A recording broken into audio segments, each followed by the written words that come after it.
We got to pick up the energy this morning. We're going to get started with our Board of Regents meeting, and we're going to start with the committee meetings first.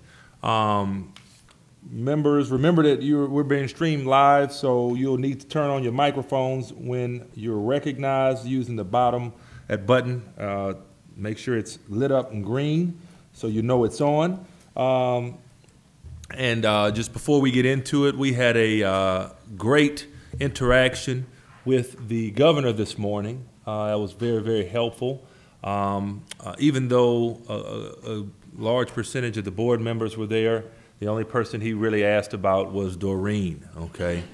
So, but we did have a great meeting, and we're very excited about where things are headed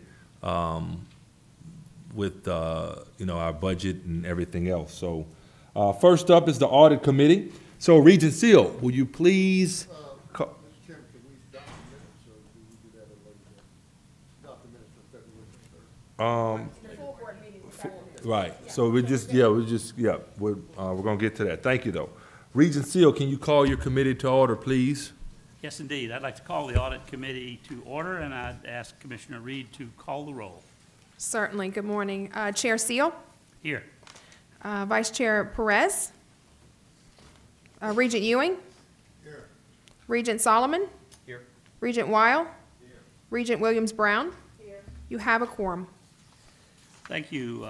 We have item 3, the internal audit presentation, and we have Kristen Burke and Laura Swallow from Postal Waite and Netterville joining us for this presentation. And Kristen and Laura, the floor is yours. All right, I will move us through the slides. My name is Kristen Burke. I'm an Associate Director with Postal Waite and Netterville. I'm going to give us our quick update for our internal audit update for this meeting. Thank you all for your time this morning. We will do a quick just status update of where we are in our fiscal year 2021 and 2022 internal audit plan. As of today, we have completed the audit on the endowments for Board of Regents. We presented this at the December 2021 meeting. We have also completed a follow-up audit to the IT Security Audit that was completed during our contract year 3. That report has been issued. And currently, we are underway for the Alumcon Accounting Processes Audit. This was a change of plan that happened after the last board meeting in December, or the December 2021 board meeting, and it was approved by the Audit Committee in January 2022. So that audit is now underway, and to date, we have completed what's shown on the slide. We've obtained and reviewed accounting reports and budgets from Alumcon and some internal analysis that was performed on some financial activity for the 2019, 2020, and 2021 fiscal years. We've conducted interviews with key personnel both at Board of Regents and Alumcon over the accounting processes. We are currently underway in drafting our report. Our next steps are to provide a draft report to management, and we will have a meeting with them to discuss the observations noted in that report. And we will obtain their responses. We hope to finalize the report, and our hope is that we can present at least our draft report and to the Audit Committee, hopefully at the next board meeting. We may not have management responses at that time, but we hope to at least have the audit completed and a draft report issued. That is our current status and all we have to present at this time. Does anyone have any questions for us? I have a question, if I could go back to the security audit follow-up, and it relates to your findings with regard to the adequacy of the AS400 unit that was being used, and there were some problems with institutions managing to use Microsoft Azure for posting to the AS400, as I understand it. Is that correct? That is correct. And what I would say with respect to the IT security audit, we're happy to answer any questions. Because of the sensitive nature of some of the items that were included there, Yeah. it may be better to get into some of those details offline, but we're happy to answer any questions. Okay. Have you made recommendations with regard to the AS400? We have made recommendations. Okay, thank you. We'll deal with that later then. Thank you. Thank you. Are there any questions from other members of the committee?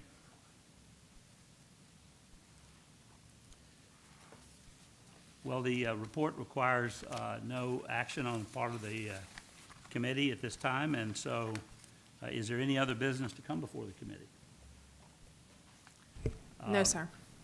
Hearing none, then is there a motion for adjournment?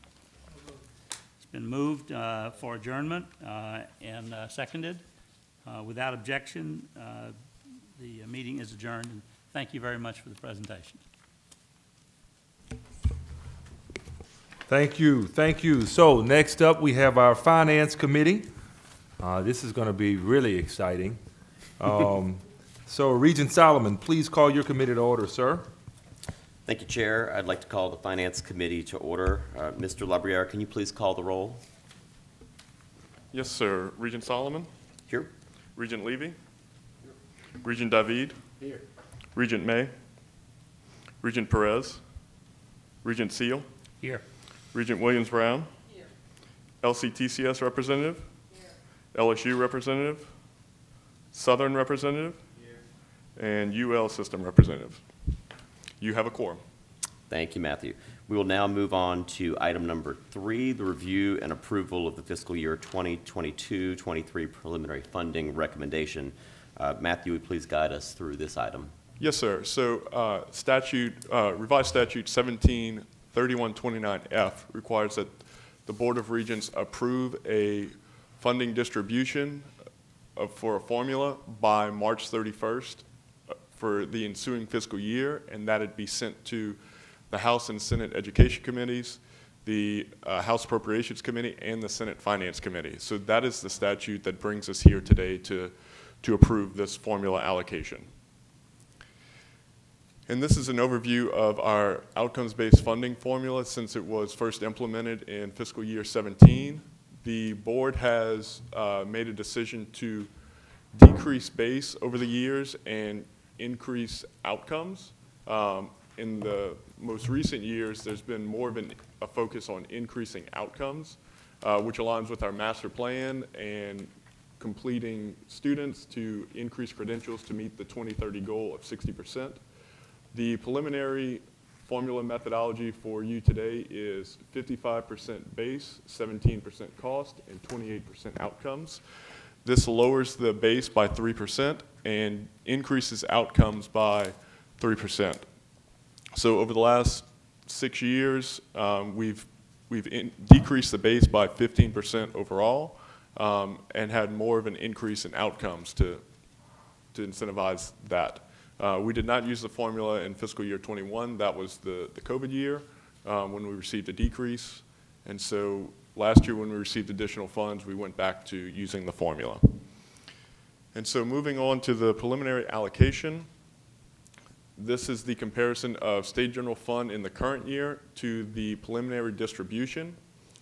This includes the $18 million in mandated costs across all systems, $19 million for specialized institutions, $15 million for formula institutions, $5 million for Title IX funding, $15 million for the increase in GO grants, and $31.7 million for faculty pay, which is currently at the Board of Regents for a later distribution time.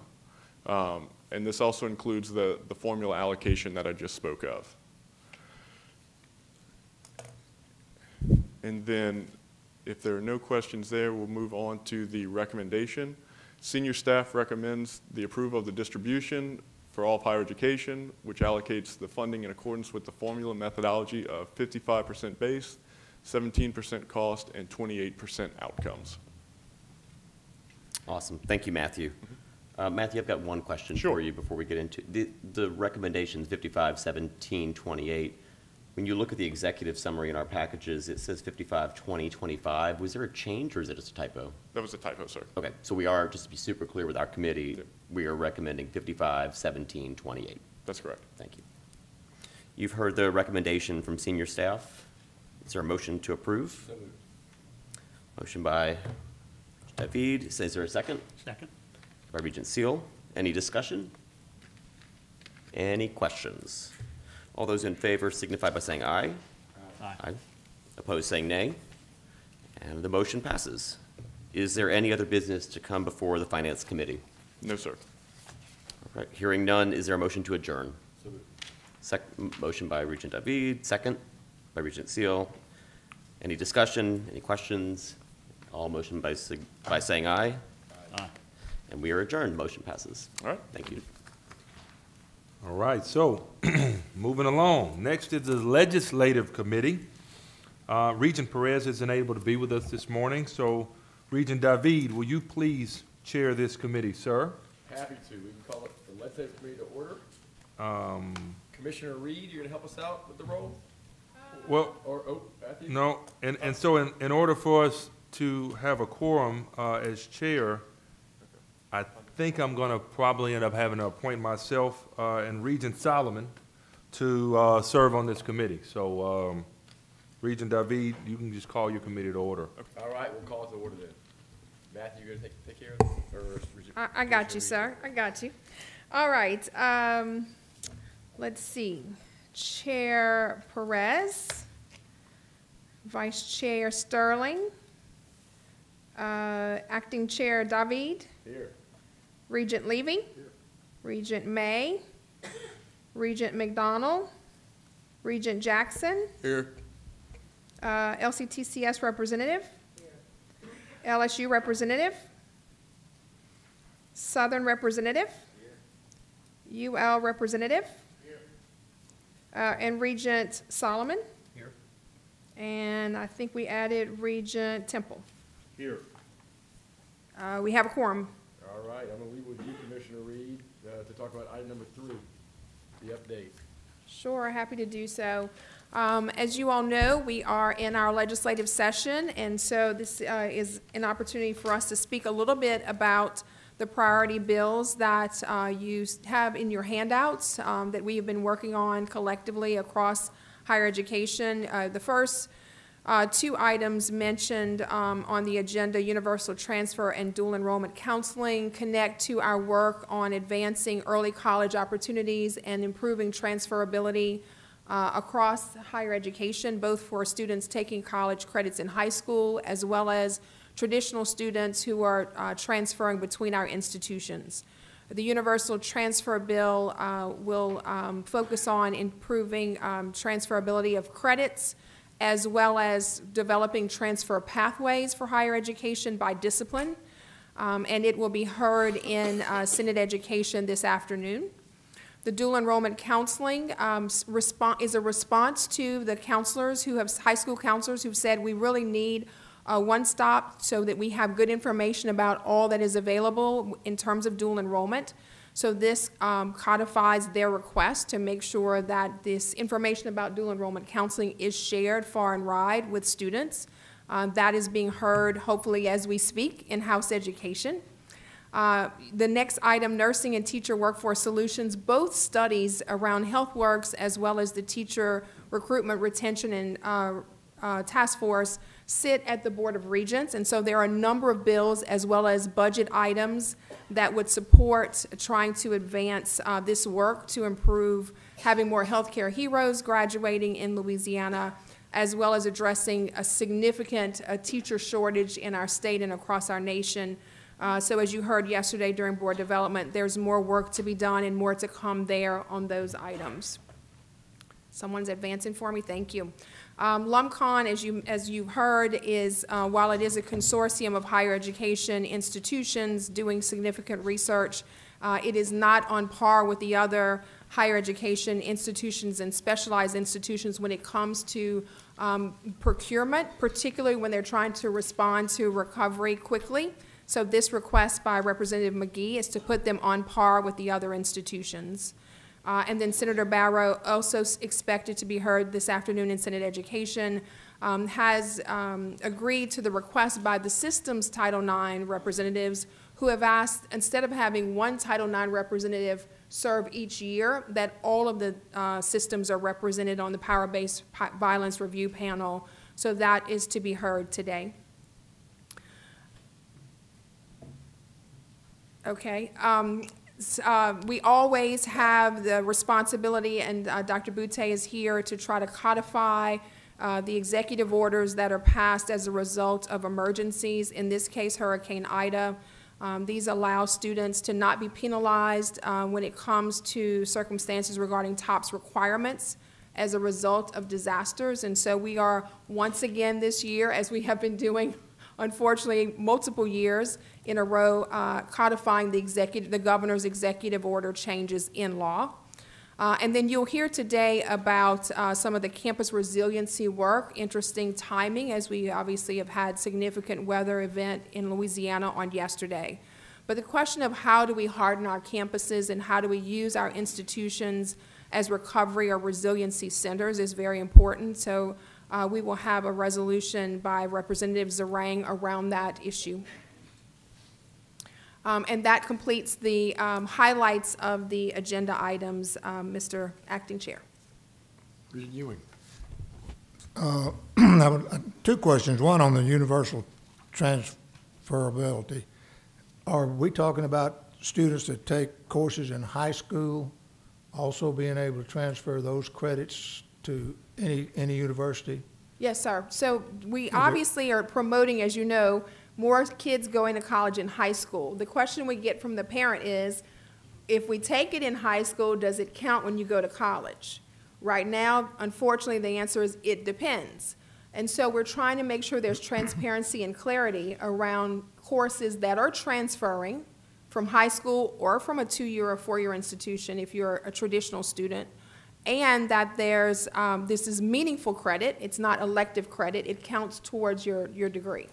So that's the work that we're trying to do there. But yes, Regent Ewing, it would apply to students taking college credit regardless if they're in high school or in college. And the measure on quality would be the grade that the student received in high school? So it doesn't speak to their passage, but yes, the colleges and universities have their own requirements regarding what it takes to get credit so that the credit can transfer. So this legislation looks at the credit transfer for students who successfully complete the degree. It does not speak to, let me see if I see Tristan in here, it does not speak to what the passage rate is. It only speaks to once you successfully pass, is the credit transferred. I assume that we will track that and see how that all works out in the coming years. Absolutely. We have about 20,000 students right now who are participating in dual enrollment. As you all know, this board and Bessie set a goal for 100% of our high school students to graduate with a college credit or credential or both. We're at about 66% now. So we are absolutely going to be tracking success to see how we're coming along. Well, the other question I have has to do with the dual enrollment counseling. Do we have the counselors available to carry that out? So it's a great point. The high school counselors have said, this is the work we want to do. We are pulled in many, many directions. And so, yes, we do have high school counselors. The ratio, as you know, is not where it needs to be in terms of high school counselors to students.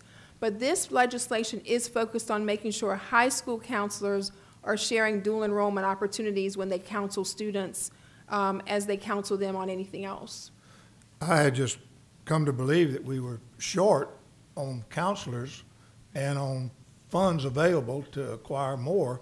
And I guess my question is, okay, if we're going to be counseling about dual enrollment, can we at the same time counsel about opportunities so that students will know more about what's available out there? We just heard the governor talk about cyber. Yes. And the need for that.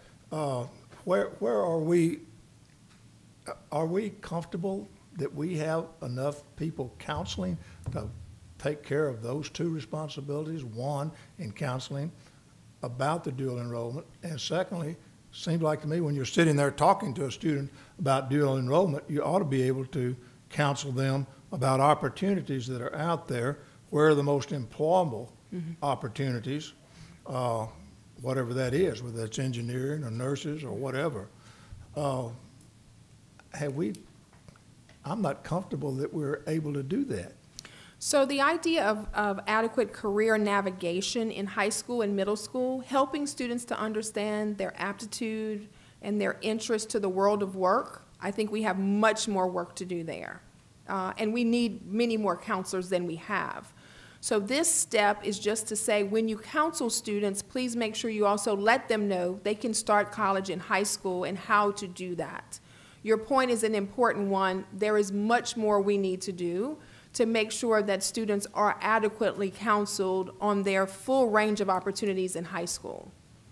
In the budget this year, is there funding that can be allocated for more counselors? Let me check on that.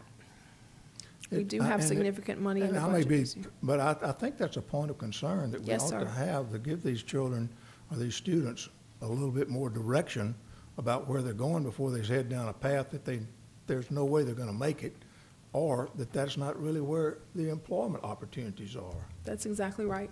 That's exactly right. Thank you for that point. I will definitely have that conversation with our K-12 partners as well. And, Thank you. You know, Regent, there's also, and that's one of the primary conversations around the dual enrollment conversation, is that we want to make sure that we're directing folks.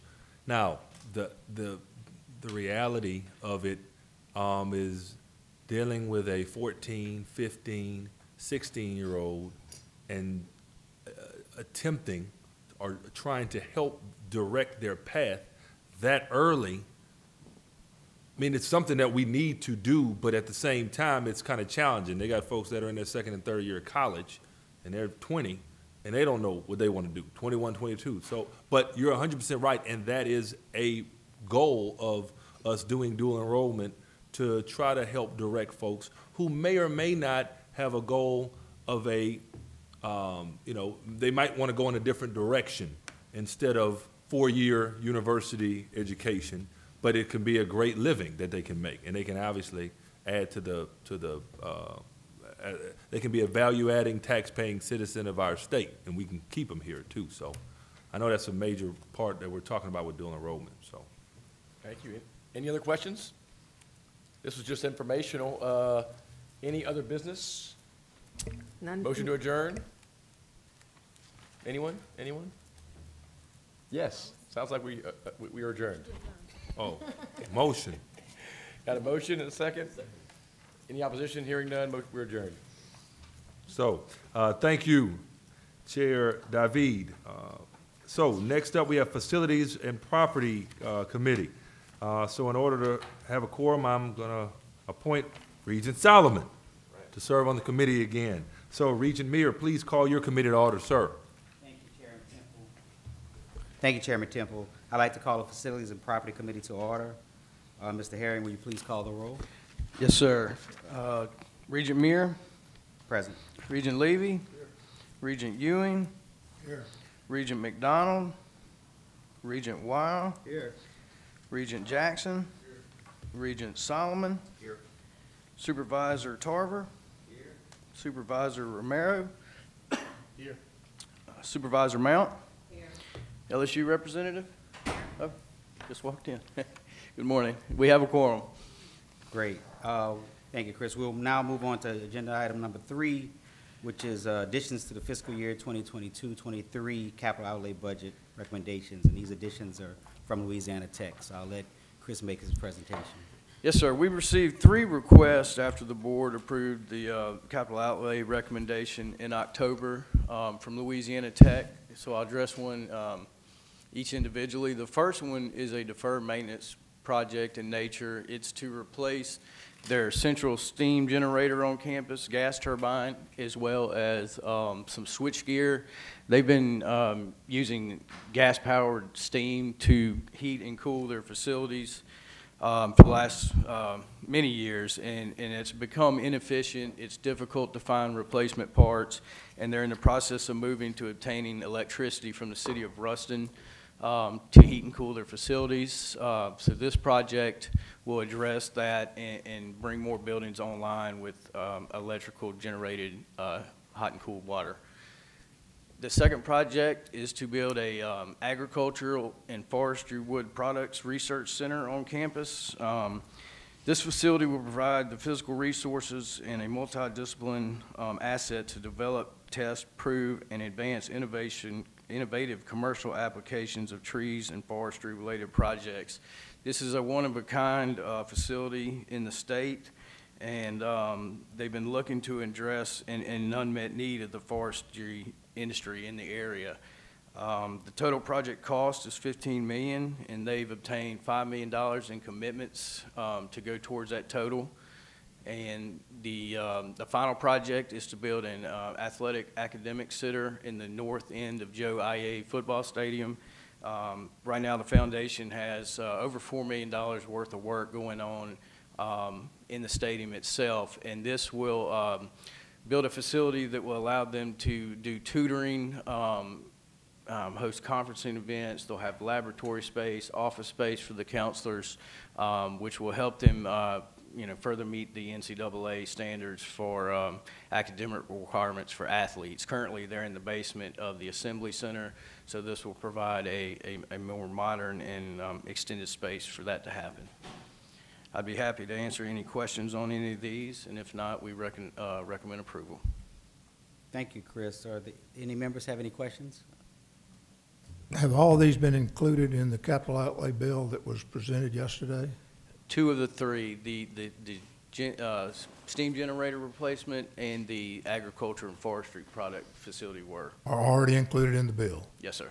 Thank you. Any other questions by members? If not, seeing none, can I get a motion to approve these additions?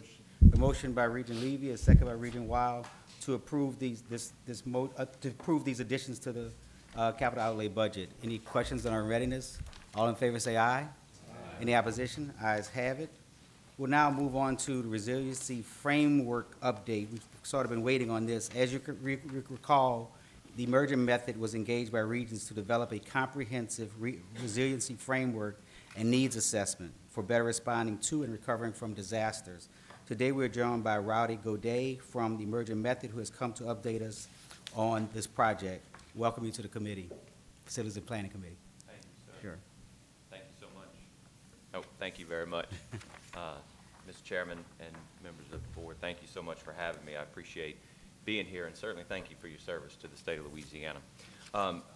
It is my privilege to come today and talk to you about some of the resilience efforts that the Board of Regents has undertaken, and kudos to the Commissioner and the full team at the Board of Regents for taking a proactive step in planning in advance of what we in Louisiana know will be a future disaster. So today I've got about 7 or 8 slides just to kind of walk you through a couple of the efforts that we've undertaken thus far towards more resilience for our campuses across the state.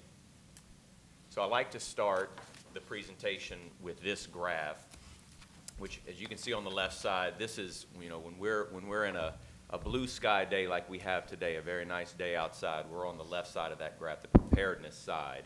And we've got folks across communities in our state, and we've got folks certainly across our campuses who work in that space of preparing our residents, our colleges, our universities for an inevitable disaster. And then on the right side, you see the short term, the medium term, and the long term recovery phase. Well, I think in the disaster recovery realm, we started to recognize that the more you can plan not only for hardening your facilities and your infrastructure and preparing your community for a disaster, but the more you can plan for what we know will be a recovery. The disasters we experience in Louisiana inevitably will have some impact on our infrastructure, on our housing, on our businesses. And so if we can prepare better for those activities, it will shorten the length of that recovery period.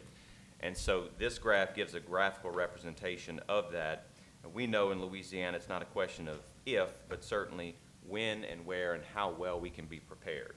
So what you see here are the two efforts we've undertaken thus far. On the left side is the cover page of what we call the Resilience Framework, and I've got a few slides to delve into that, but that is essentially a collaborative effort amongst all of the systems and all of the campuses across the state to prepare for and recover from disasters. The right side of the screen there is a pilot effort launched at Fletcher Technical Community College. I'll get into that towards the end of the presentation. There's some recommendations for this, but that is essentially a mechanism to involve our campuses in the state of Louisiana more in a community's recovery and the assets and the human resources involved in those. So I'll jump into first the resilience framework.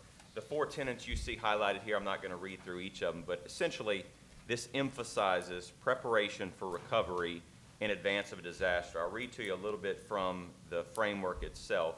The ability to accelerate the recovery process is an emergency preparedness activity.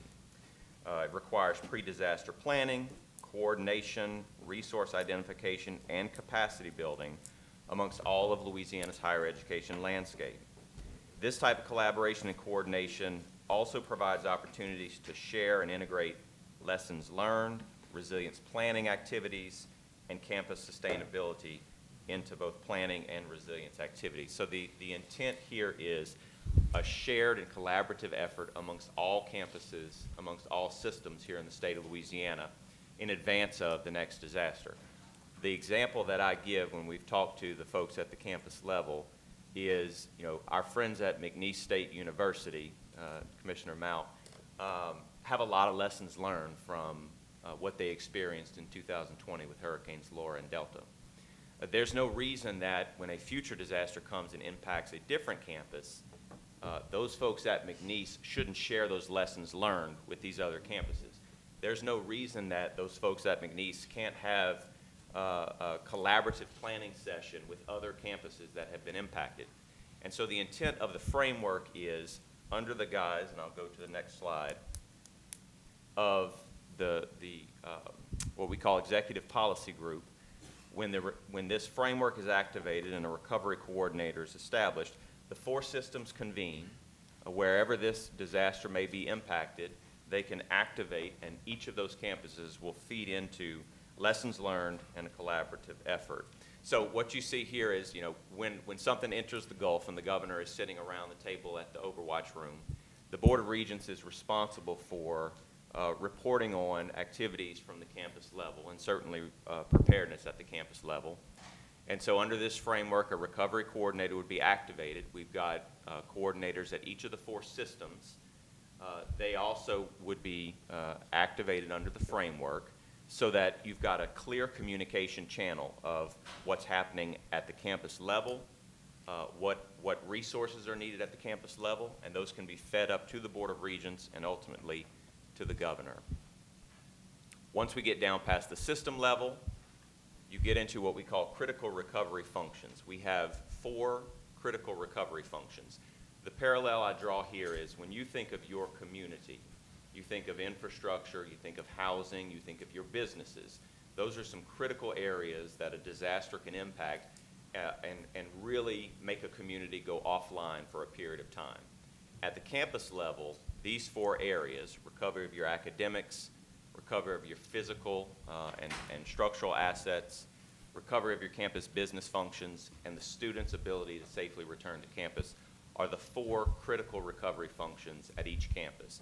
We have engaged a lead from each campus in each of these 4 areas. We've held training sessions, we've held briefing meetings with each of them so that they understand their role if in fact this were to be activated in a future disaster.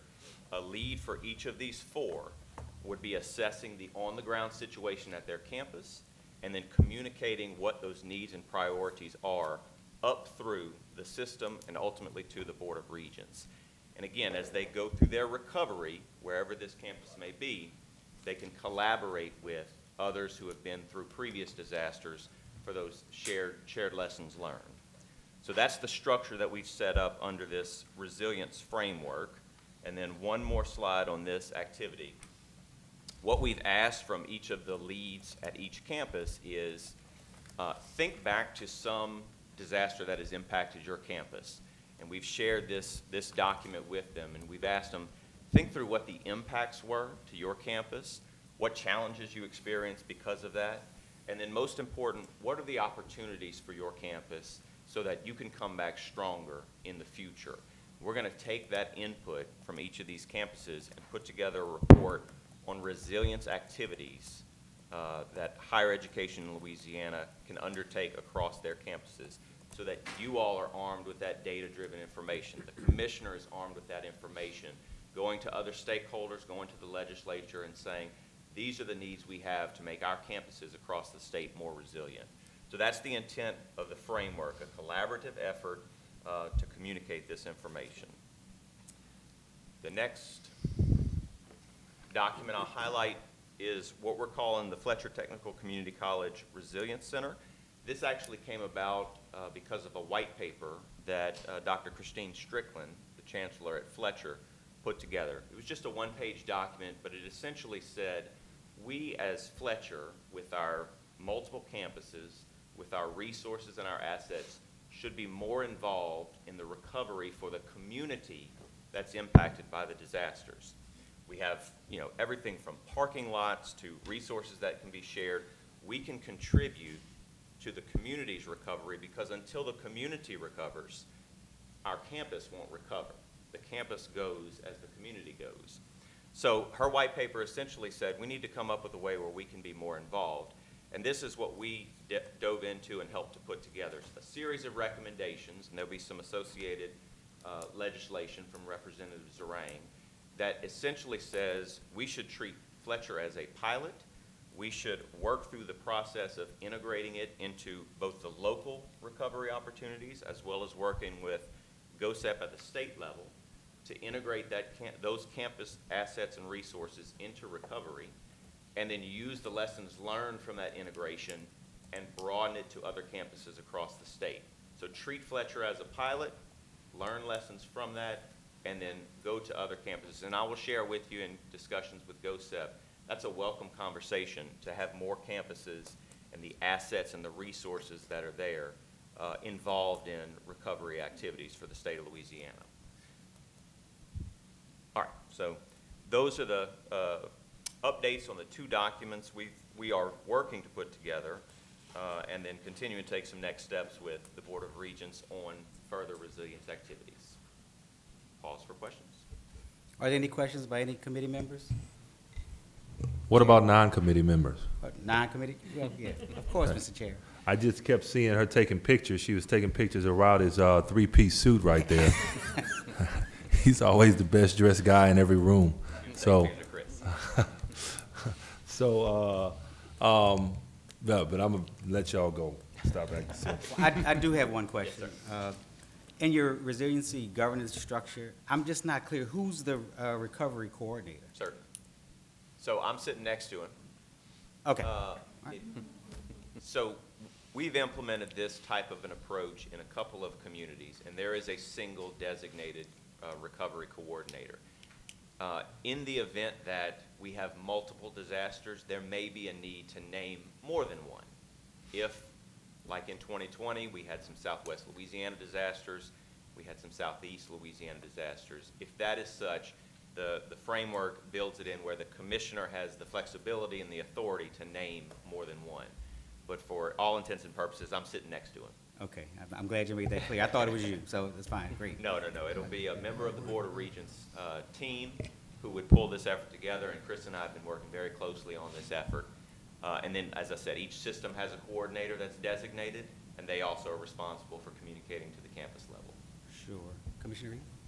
Yeah, let me just say, Rowdy, thank you for the work to this board. Thank you. I know Regent Seal was one who asked, how do we harden the campuses and how do we get out of what seems to be a constant hamster wheel of responding and trying to clean up after and not getting upstream to say, what do the generators look like? What do the resources look like? Where do we need to put our resources pre-storm to really address this? And so I'm very excited about this effort. This is Regents funded, but it will support all of the state, all of higher education.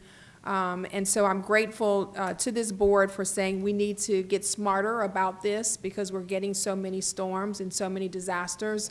Certainly grateful to the systems and the campuses who've said we're all in, tell us how we can do this together. So just wanted to put an exclamation point on how important this is in a state like ours that has so many disasters.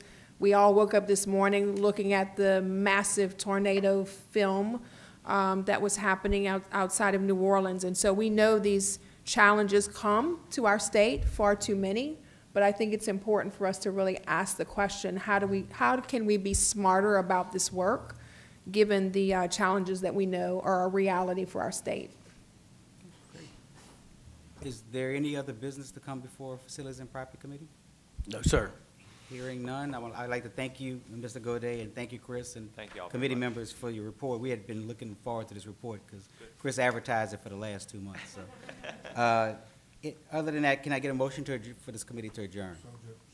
I have a motion by Regent Hughes. Let me get one item on the record. Rowdy, can you speak to, I know you talked about the needs assessment, just a timeline for when this board can expect the completion of the work? Great. So thank you so much, Commissioner. So in our discussions with the leads at each of the campuses for the 4 critical recovery functions, we've now sent them a document, again, as I said a minute ago, think through something that's impacted your campus. Tell us what the challenges were that you faced, the vulnerabilities at your campus, and then most importantly, what are the opportunities? We've asked them to have that document to us within a couple of weeks, and we're going to take that information, compile a report that we'll then turn around and give to the commissioner and to the board.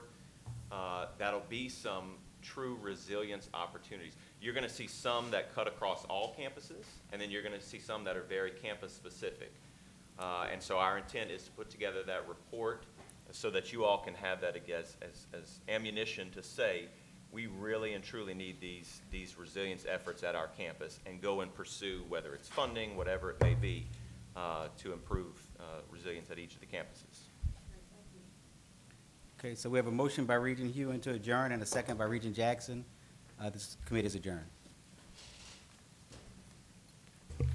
Thank you. Next up, we have Academic and Student Affairs Committee. Regent David, can you please call your committee to order, sir? Thank you, Chair Temple. I'd like to call that Academic and Student Affairs Committee to order. Dr. Denley, can you please call the roll? Yes, sir. Regent David. Here. Regent Finley. Here. Regent Pryor. Here. Regent Solomon. Here. Regent Sterling. Regent Williams-Brown. Here. Regent Jackson. Here. LCTCS representative. Here. LSU representative. Here. Southern representative. UL representative. Here. You have a quorum, sir. Thank you, Dr. Denley. I think item 3 is the consent agenda. We can start there. That's exactly right. Today's consent agenda, it just includes a list of routine staff approvals, and senior staff recommends approval of the items on the consent agenda. All right, you've heard the recommendation. Do we have a motion? So moved. I have a motion from Regent Finley and a second from Regent Solomon. Any further discussion? All those in favor say aye. Aye. Opposed? Motion carries. Thank y'all.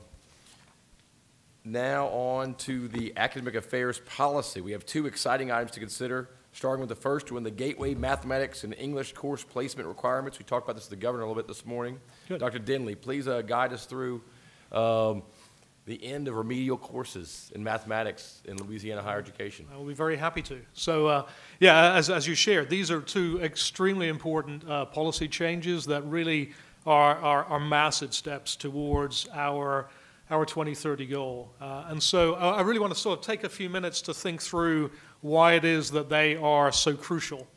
So I think you know, I'm a mathematician by trade, and so I look at the world maybe through a slightly different eyes than other people, but sometimes that can be useful, and I think this is one of those places. So one of the first things that I did when I arrived on Louisiana soil was to do an in-depth analysis of all of the curricula across all of our systems, the structure of the curriculum, what it is that really at the heart is on the one hand, enabling students to be successful, and on the other hand, really the smoking gun as to why they're not.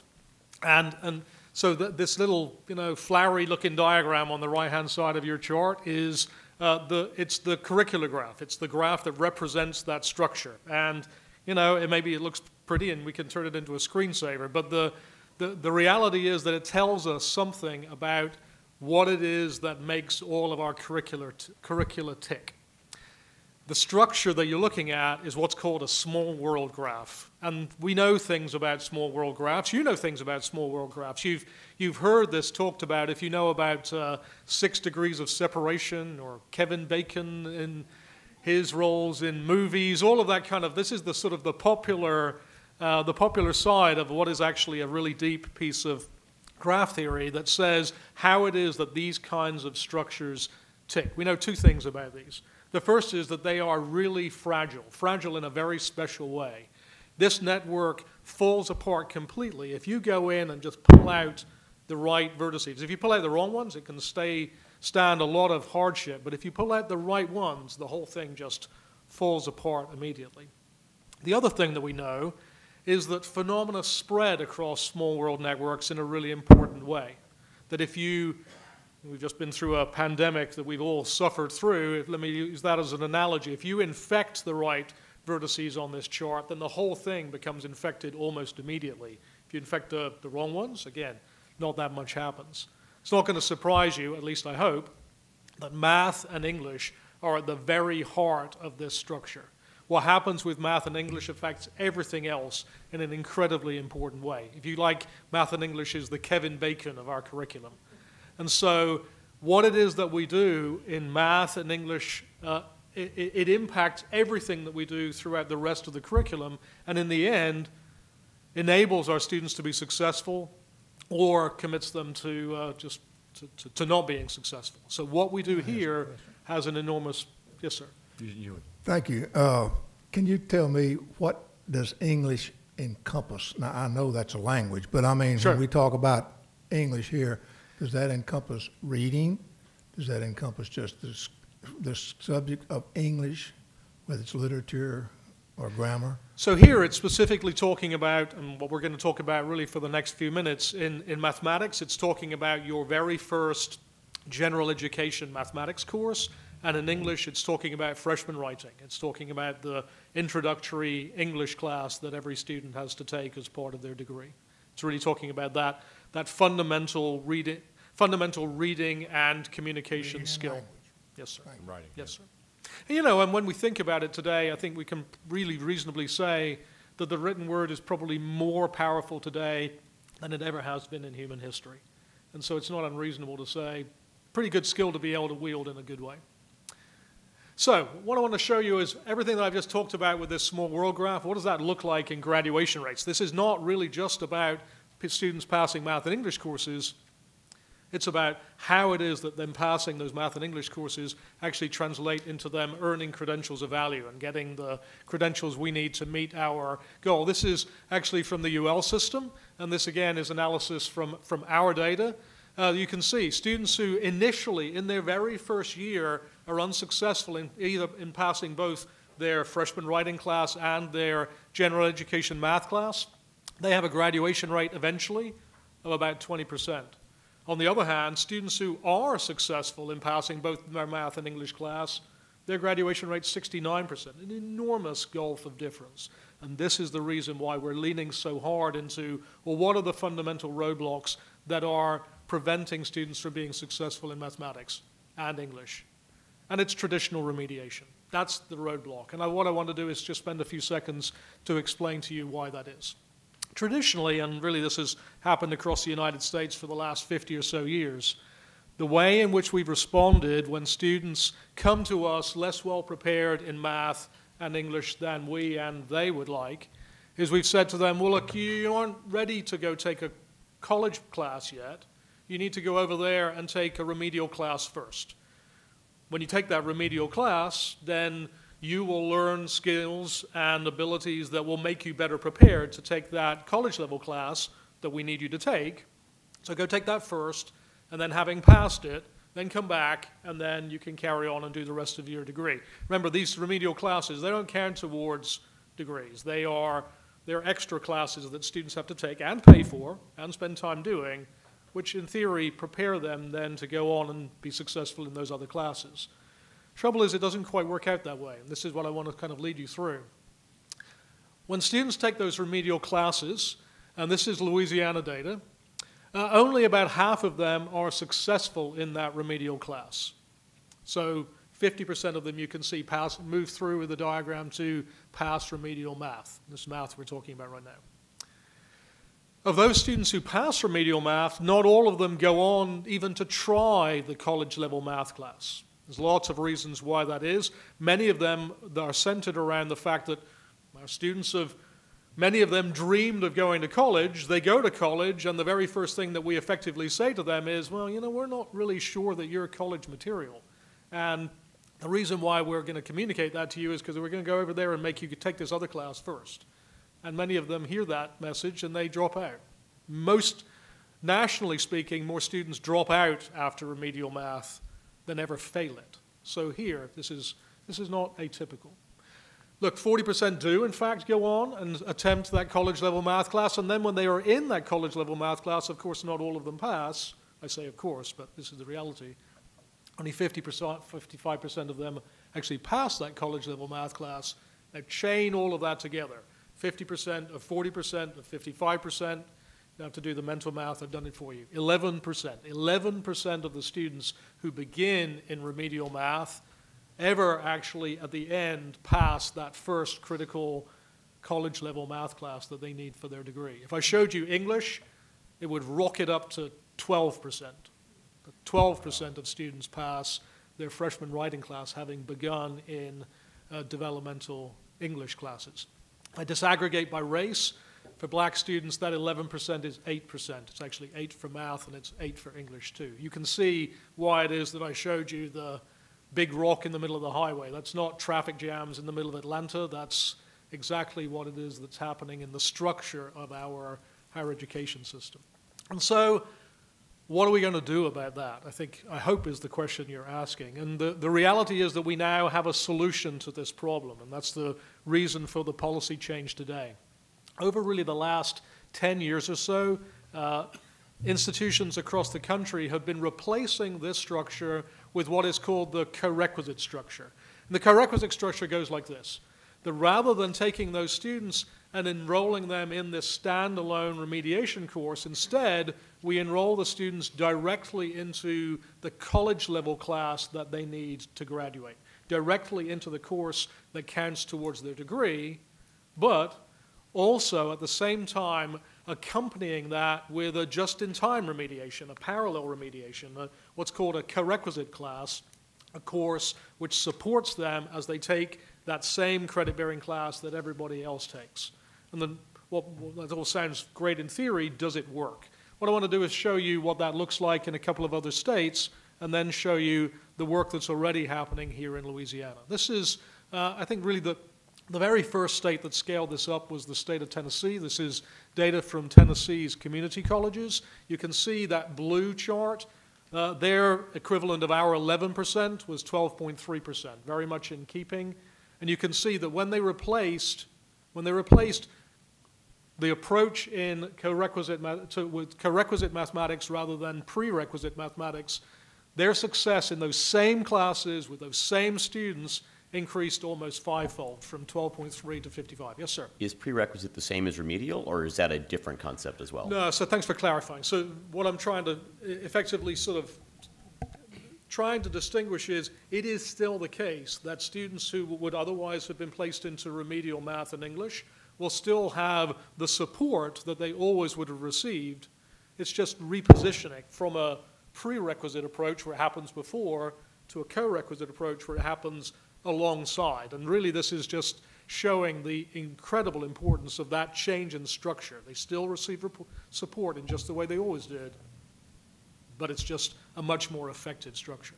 What would the second? It would be toward the degree. You know, the remedial class counts nothing toward any degree, and so at least they'd be getting credit by the end of their course. That's right. And so presumably that second the co-requisite course is replacing something they would have otherwise perhaps selected to do that would have also counted toward the degree, so it's not taking them further off track toward that Right, so accomplishment. in that first semester, let's say they would, in our present world, they would be enrolled in a standalone remedial math class that doesn't count towards the degree, and are taking other things. Often it's the case that those students cannot take important other courses because mathematics or freshman writing are prerequisites to those courses, and so they're precluded from taking those.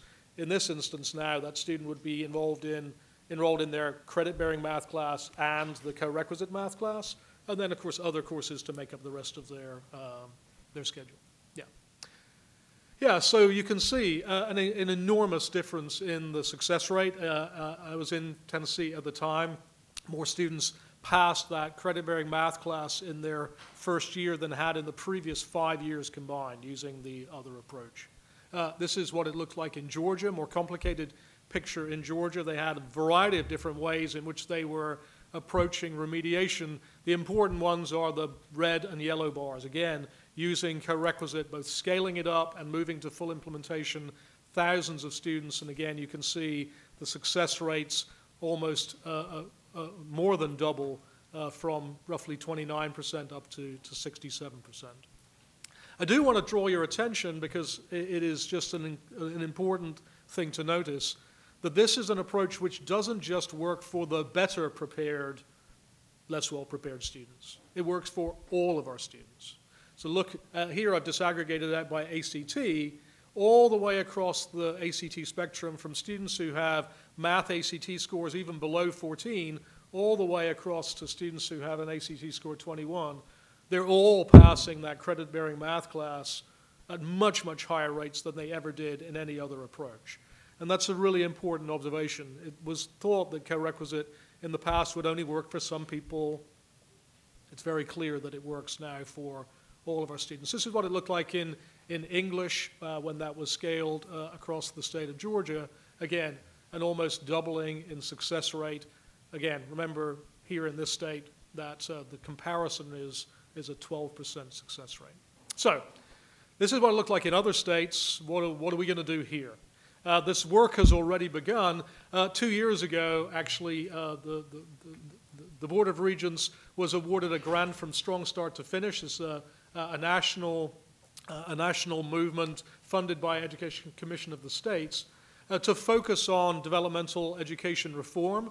And it is already the case that about a dozen of our institutions have begun to implement the co-requisite model, and it's already showing its effect. So this is actually last fall 2021's data from our institutions. Again, I've broken it out by ACT score just for comparison's sake, and these are our students who, not in a full year, but in one semester, are passing their credit-bearing math class, and you can see that 11% is already 54%. We still have the spring to come. There'll be yet more students who will pass. I think you can see the important impact that this will have. As it stands, our work in English is still yet to come, but we have every reason to imagine that we will be able to have the same success that we've seen in other states. And what's the delay on English? Just you got to tackle one issue at a time. You can't do it all in one. Well, bundle. so yeah, the work here began with the mathematics community, and so we will now. We will now be engaging the English community in just the same way, working with those faculty. And I really do want to commend the staff here and the systems and all of the faculty for doing the great work that they've already done. The chart that I've just showed you. This is about 4,000 students across our system. Altogether, there's another 10,000 students who are involved in remedial math, so there's still much work to do. But even the work that they've done in the short term is really to be commended. So, the policy that I have before you today really sets all of this good work in place. First of all, creates uniform placement policy to decide who it is and who it isn't needs that co-requisite support. Just to follow up on Regent Solomon's point, it actually flips the default. What we're saying here is that every student would benefit from having more support. Why would they not? But of course, what we recognize is that there are students who have something in their academic record that demonstrates that really really that support is sort of superfluous for them. It's the benefit that they would have is only marginal, and so in this policy it lays out a number of thresholds. If your ACT score is high enough, if your SAT score is high enough, if your high school GPA is high enough, if you have a very high score on the high set, a whole variety of different ways in which you can demonstrate, you know what, I don't need that support, I'm perfectly fine without it. But in the absence of that information, if you're a returning adult, we don't have to make you go take a placement test. We can say, no, you know what, you would benefit from having the support in co-requisite, and so that would then be something that you would benefit from.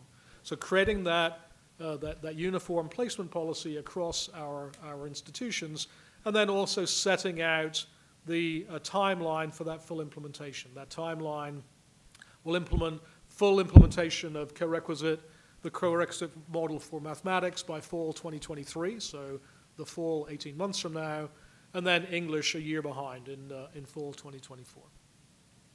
So with that, senior staff recommends approval of Academic Affairs Policy 218, Gateway for Mathematics and English Course Placement, effective beginning in fall 2023 for mathematics and fall 2024 for English.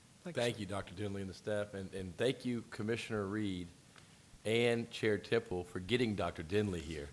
Because in Louisiana, all us Louisianians have a math problem, and we didn't know it took math to solve our math problem, so we needed someone to come in and do that. Okay, y'all have heard the staff recommendation. Do I have a motion? So moved. Regent Finley moves. A second?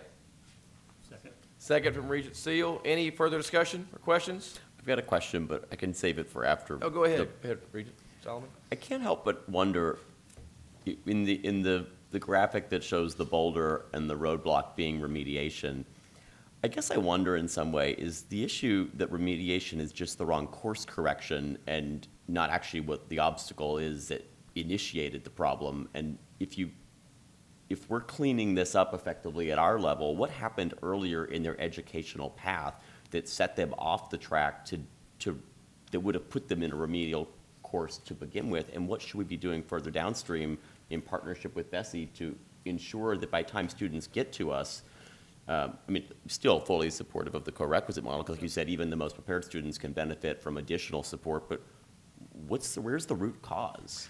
So it's a great point, and so twofold answer. Yes, of course it is the case that we want students to be as well prepared as possible when they come to us, and so work that we might well do together with our K-12 partners to really, and this is part and parcel of all of the work that we're trying to do, to really try to make sure that the K-12 preparation is as rich and prepared as it possibly can be to prepare students for whatever comes later.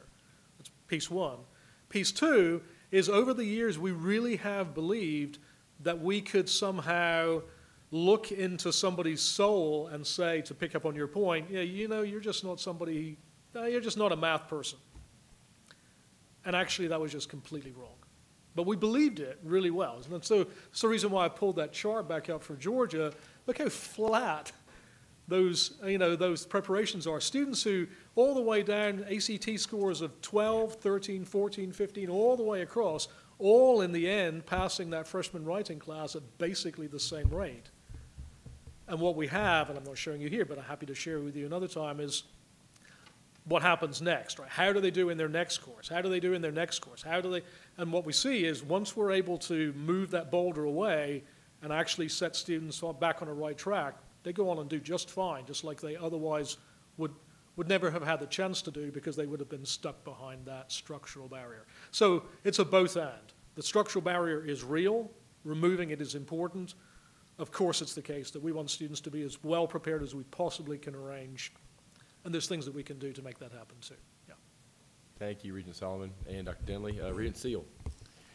My question is, at the campus level, what difficulties do you anticipate at implementing this across the state?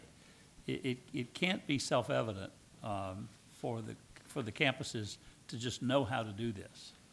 It is not, and we have already, as I hope alluded, begun that partnership with campuses and systems. And I really, again, want to thank the support of the the system CAOs, and several of them are here today, it is the case that we recognize the urgency and importance of this work. But as you say, it is not self-evident. And so we will, from here on out, we're already arranging faculty development events and ways in which we can partner with campuses to learn from one another about the most effective way to be able to implement this model. There are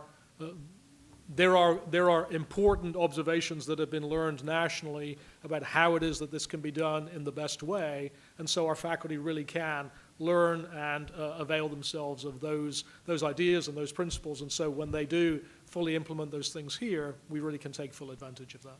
So is it that at the Regents level, we're coordinating the policy and asking the CAOs to develop the implementation at the campus level? We will certainly be partnering with the CAOs and helping to coordinate the faculty development to really make sure that everyone has the information that they need to do this as well as they possibly can.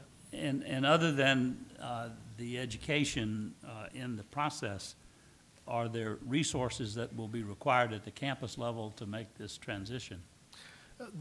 There are certainly changes in the, so if you think about the structure of what it is that we're now talking about, as things currently stand, when a student walks in the door, they take a standalone remedial math class.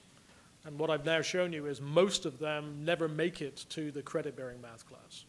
Okay. Campuses will have to restructure the offerings that they provide, because now when everybody walks in the door, they will be in a credit-bearing math class or a credit-bearing English class right from the very start. So this will mean kind of changing the staffing, changing the scheduling, changing the way in which those freshman math and English classes are approached on campuses in an important way. Yes. And so which upcoming semester would you see this beginning to be implemented across the state? So as I say, the work in math has already begun. It happened this fall. I anticipate that many campuses will scale up in the coming fall. They've already done much of the preparatory work, but it is the case that they have until fall of 2023 to be completely in place. My expectation is that campuses who have not yet kind of put their foot in the water of co-requisite will be looking to prototype this work in the coming fall. And when I say prototype, really do a large enough implementation to learn the lessons that they need to learn to move to a full implementation in fall 2023. Again, in English, the work is just beginning, but we will begin to be engaging English faculty so that they can, again, we're not the first people to do this. They are able to take advantage of having conversations with folk all across the nation who have walked in their shoes before. Of course, every institution is a little different, but lessons can be learned and shared in important ways. Yeah. Thank you. No, thank you. Yes, go ahead. I kind of want to roll this back a little bit. We talked about. There we go. Sorry. Talked about this in many different respects, but I think this is fantastic, and I'm very excited to see this being implemented. Now, we've put a tremendous emphasis on bringing our children into dual enrollment in high school. Yep. And often their first class is a freshman English and a freshman math being taught by high school faculty, often in many cases. So when we talk about training our campuses and our instructors on campus, what efforts are envisioned in making sure our high school instructors who are offering those dual enrollment courses, the gateway for many, many students where we're going to turn them on or turn them off of college, what do you envision that we're going to be able to do to help those instructors and maybe work with Bessie on how this looks in the high school model so that those students who make that ACT score to get into that college entrance class in high school aren't turned off when they meet the challenge of it? No, that's a great question. And so the work, again, has already begun on the dual enrollment side for us to be able to partner with our K-12 partners to provide training to high school teachers, as you say, who often will be involved in providing that instruction. I think, as you know, that's not exclusively true, that there are many of those dual enrollment classes that are actually taught by university and college faculty, and even the high school teachers who are teaching those courses, of course, also have to be SACS qualified, just as we would expect. But it is the case that we are partnering with our K-12 partners to provide that training to help many more high school teachers be prepared in the ways that we would like to provide that dual enrollment instruction. Yeah, thank you. Thank you. Commissioner Reed? First of all, let me say this is such a rich conversation. I really appreciate it. Bob Levy, who was chairman many times of the Board of Regents, reminded me that this was a 10-year journey for us having this conversation.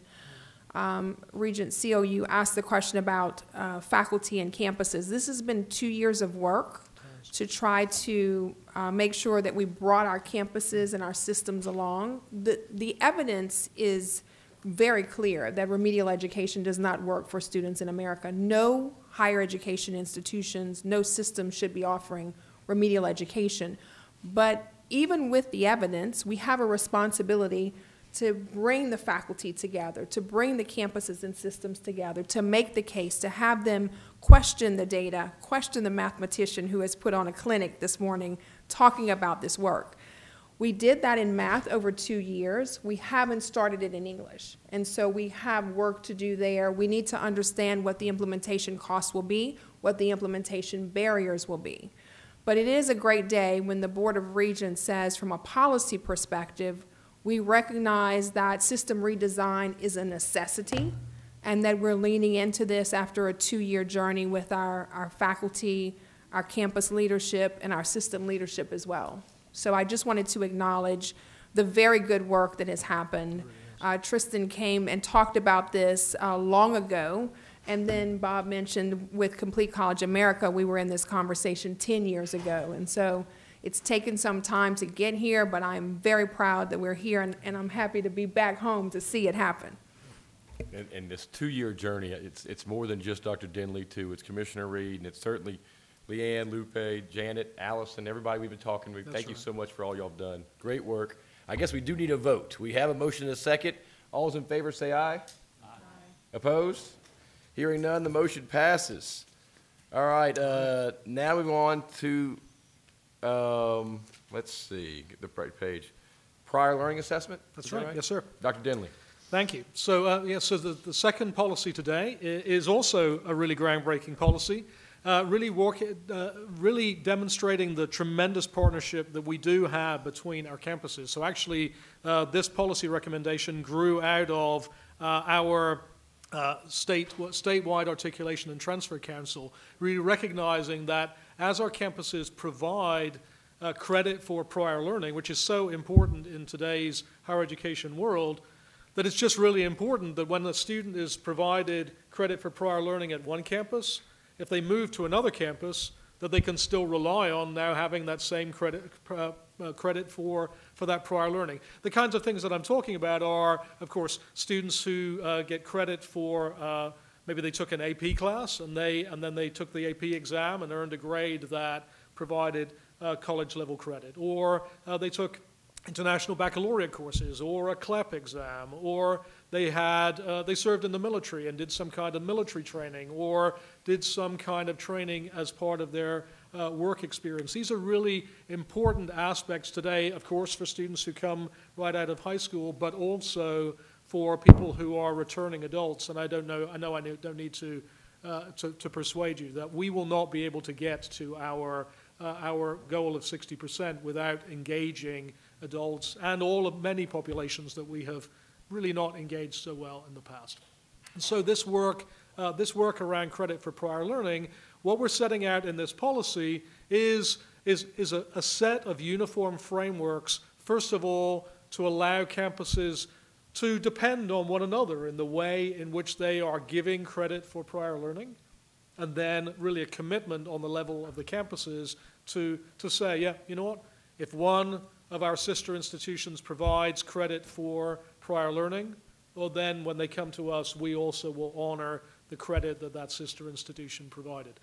It is, I think, an important thing for you to know that I'm not aware of another state in the country right now that will have this kind of reciprocity agreement across the entire state. Of course, there are campus-to-campus agreements, but nothing at the level of a state. And so it's in many ways groundbreaking today.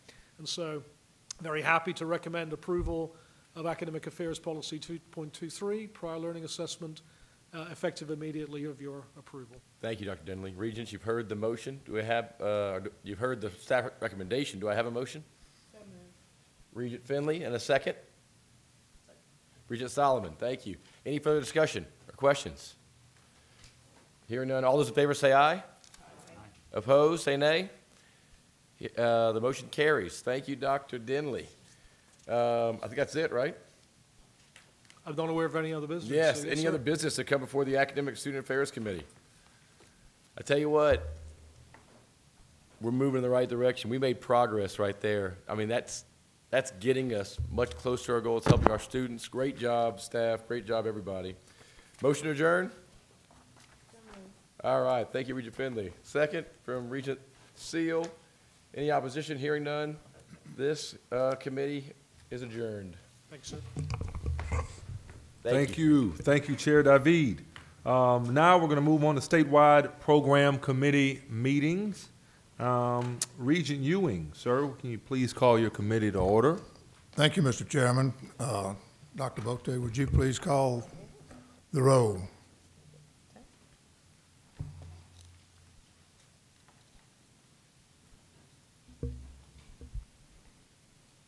Okay. Chair Ewing, Here. Vice Chair McDonald, Regent Finley. Here. Regent Meir. Here. Regent Pryor. Here. Regent Weil. Here. Regent Jackson. Here. Members, you do have a quorum. Thank you very much, Dr. Bote. I believe our first item on the agenda is the consent agenda. Would you please present that? Yes, sir. You have two consent agenda items, Regents members. The first one is the finalization of rules for the MJ Foster Promise Program. You first approved these rules at your October meeting. Note that these rules do also require JLCB approval, and we obtained that approval in the February JLCB meeting. So we're bringing these to you as a final rule approval. And the next consent agenda item is the approval of TOPS exceptions. There are 12 exceptions this time. What we did was to combine the exceptions that were approved by our advisory board at the February 10th meeting and at the March 10th meeting. And the LOSFA advisory board has reviewed both items, and they do recommend approval. Members, are there any questions? Can you give us a quick point on what is the money for the Foster Promise used for? Yes, sir. The Foster Promise Program is a program that is targeted at adults, returning adults. So unlike a TOPS Tech, where you are a traditional age student, Foster Promise eligibility does not begin until the student is 21 years of age. So you have eligibility for adults, you have a focus on top demand occupations, and this was developed in conjunction with Regents and the Workforce Commission and the Labor Market area committees. You also have a focus on two-year institutions for this, so that would be the LCTCS system, LSU Eunice, as well as Southern and Shreveport.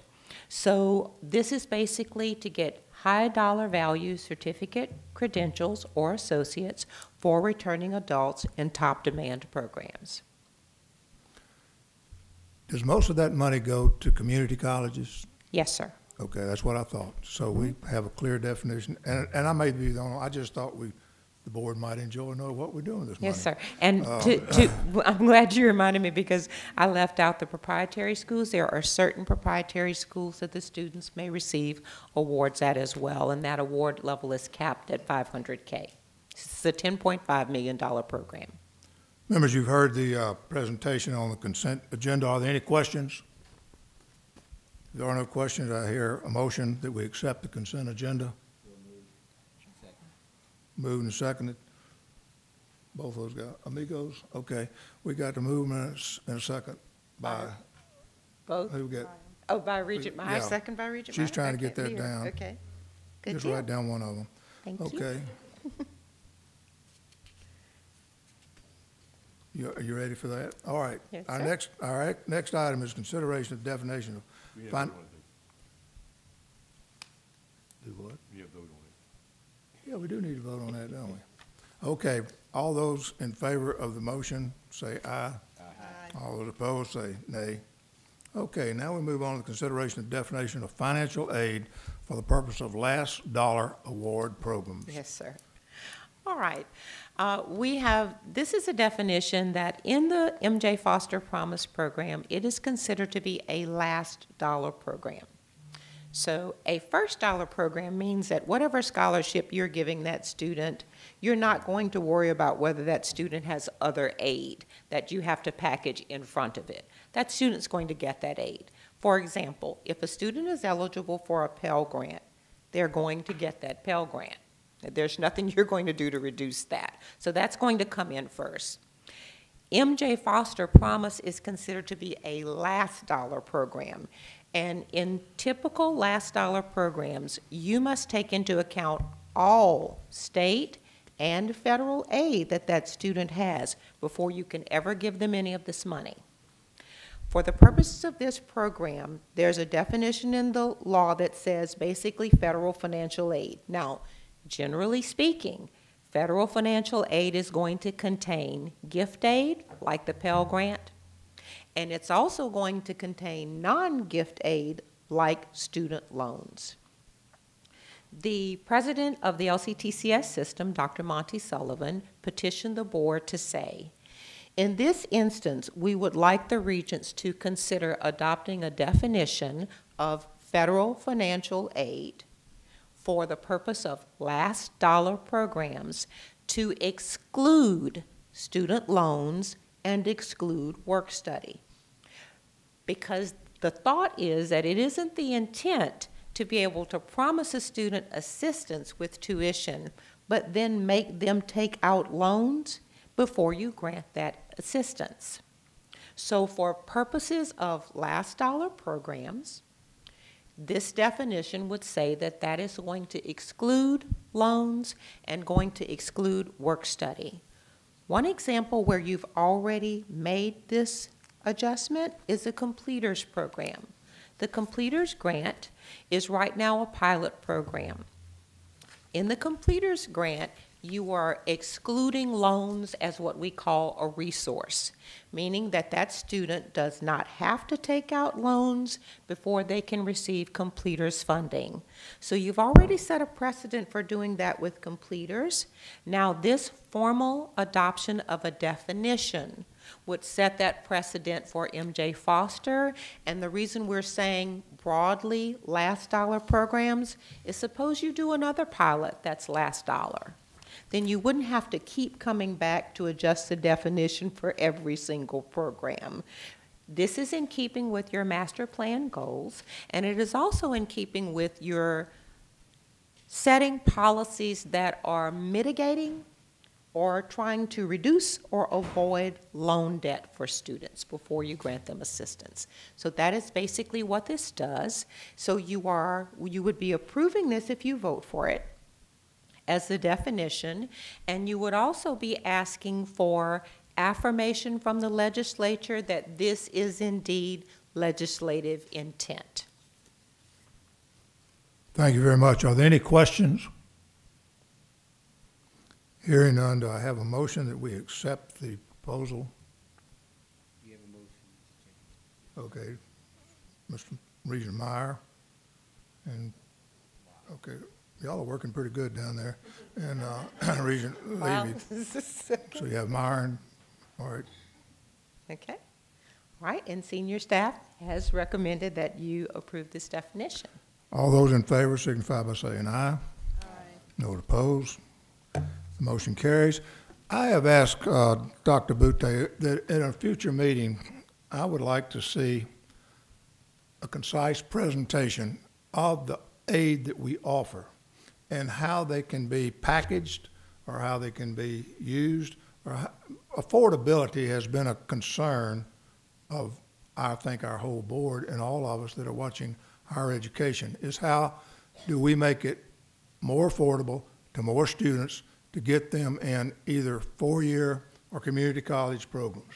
And there are a number of opportunities for grants, for scholarships, with the TOPS. Now we've got an increase on GO grants.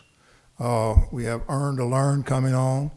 And I have asked that at a certain time, Madam Commissioner, that we have a presentation so that we understand and can impart that information to students or to university people that we run into of what is available that helps a person that lives in Louisiana where the average family income does not really afford many opportunities for students to go.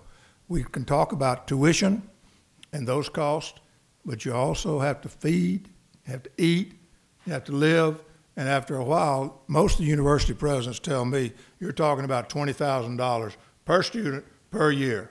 Now, how many of our families can afford that? So it is extremely important that we know the avenues of support that are available and start trying through counseling and any way we can, but counseling is one thing that we could do to help families and students know what is available and how they might be used and how they might be packaged. But I do thank you for this. If there's no further business or any questions or comments or nodding heads, okay. All right, I will receive a motion that we adjourn. Got a motion and a second that we adjourn. There's probably no objection, but is there? Okay. Who did Hearing the none, second? we are adjourned. Did Regent Muir, did you do the second? Okay. Thank you, Regent Ewing, appreciate that. Thank you, Regent Ewing. Next up is Planning, Research, and Performance. Regent Sterling could not be here with us today, so Vice Chair Ms. Judy Williams-Brown will run the committee. Ms. Brown, are you ready to call your meeting to order? I am, thank you. I'd like to call the Planning, Research, and Performance Committee to order. Dr. Craig, will you call the roll? Yes, ma'am. Regent Williams-Brown. Here. Regent Finley. Here. Regent Levy. Here. Regent McDonald. Regent Perez. Regent Pryor. Here. Regent Weil. Here. Ma'am, you have a quorum. Thank you. Okay, first up on our agenda today is the consent agenda.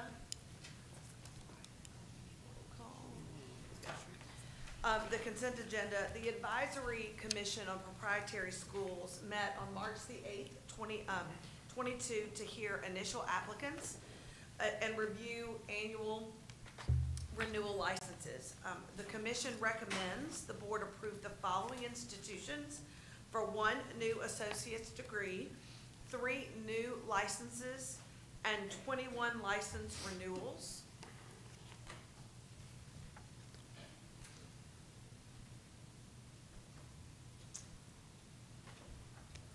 Senior staff recommends that the board approve the items on the consent agenda. Thank you, members. Are there any questions?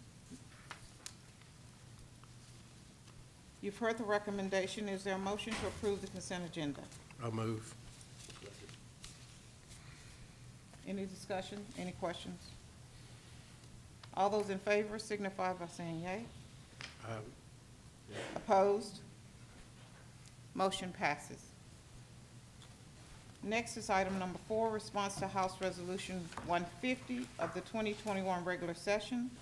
We're joined by Colin Koprowski from EAB, Dr. Matt Lee, Interim Executive Vice President and Provost, and Janet Newhall, Assistant Commissioner of Academic Affairs, to present this item. Matt, Colin, and Janet, please present.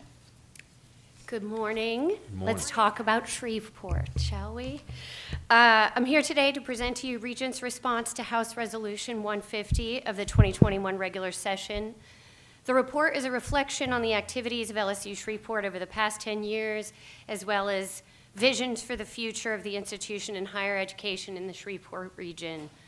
HR 150 called for Regents, along with the LSU Board of Supervisors, to study the status of the 2012 LSU Shreveport Commitment Plan, including an update on the needs and strategies outlined in the 2012 Ava Klein and Associates report on the higher education needs of the Shreveport-Bossier area. To respond to HR 150, Regent staff worked with LSU and LSU Shreveport administrations to analyze the activities of LSUS over the past 10 years in relation to those plans and strategies outlined in both the commitment plan and in the Klein study.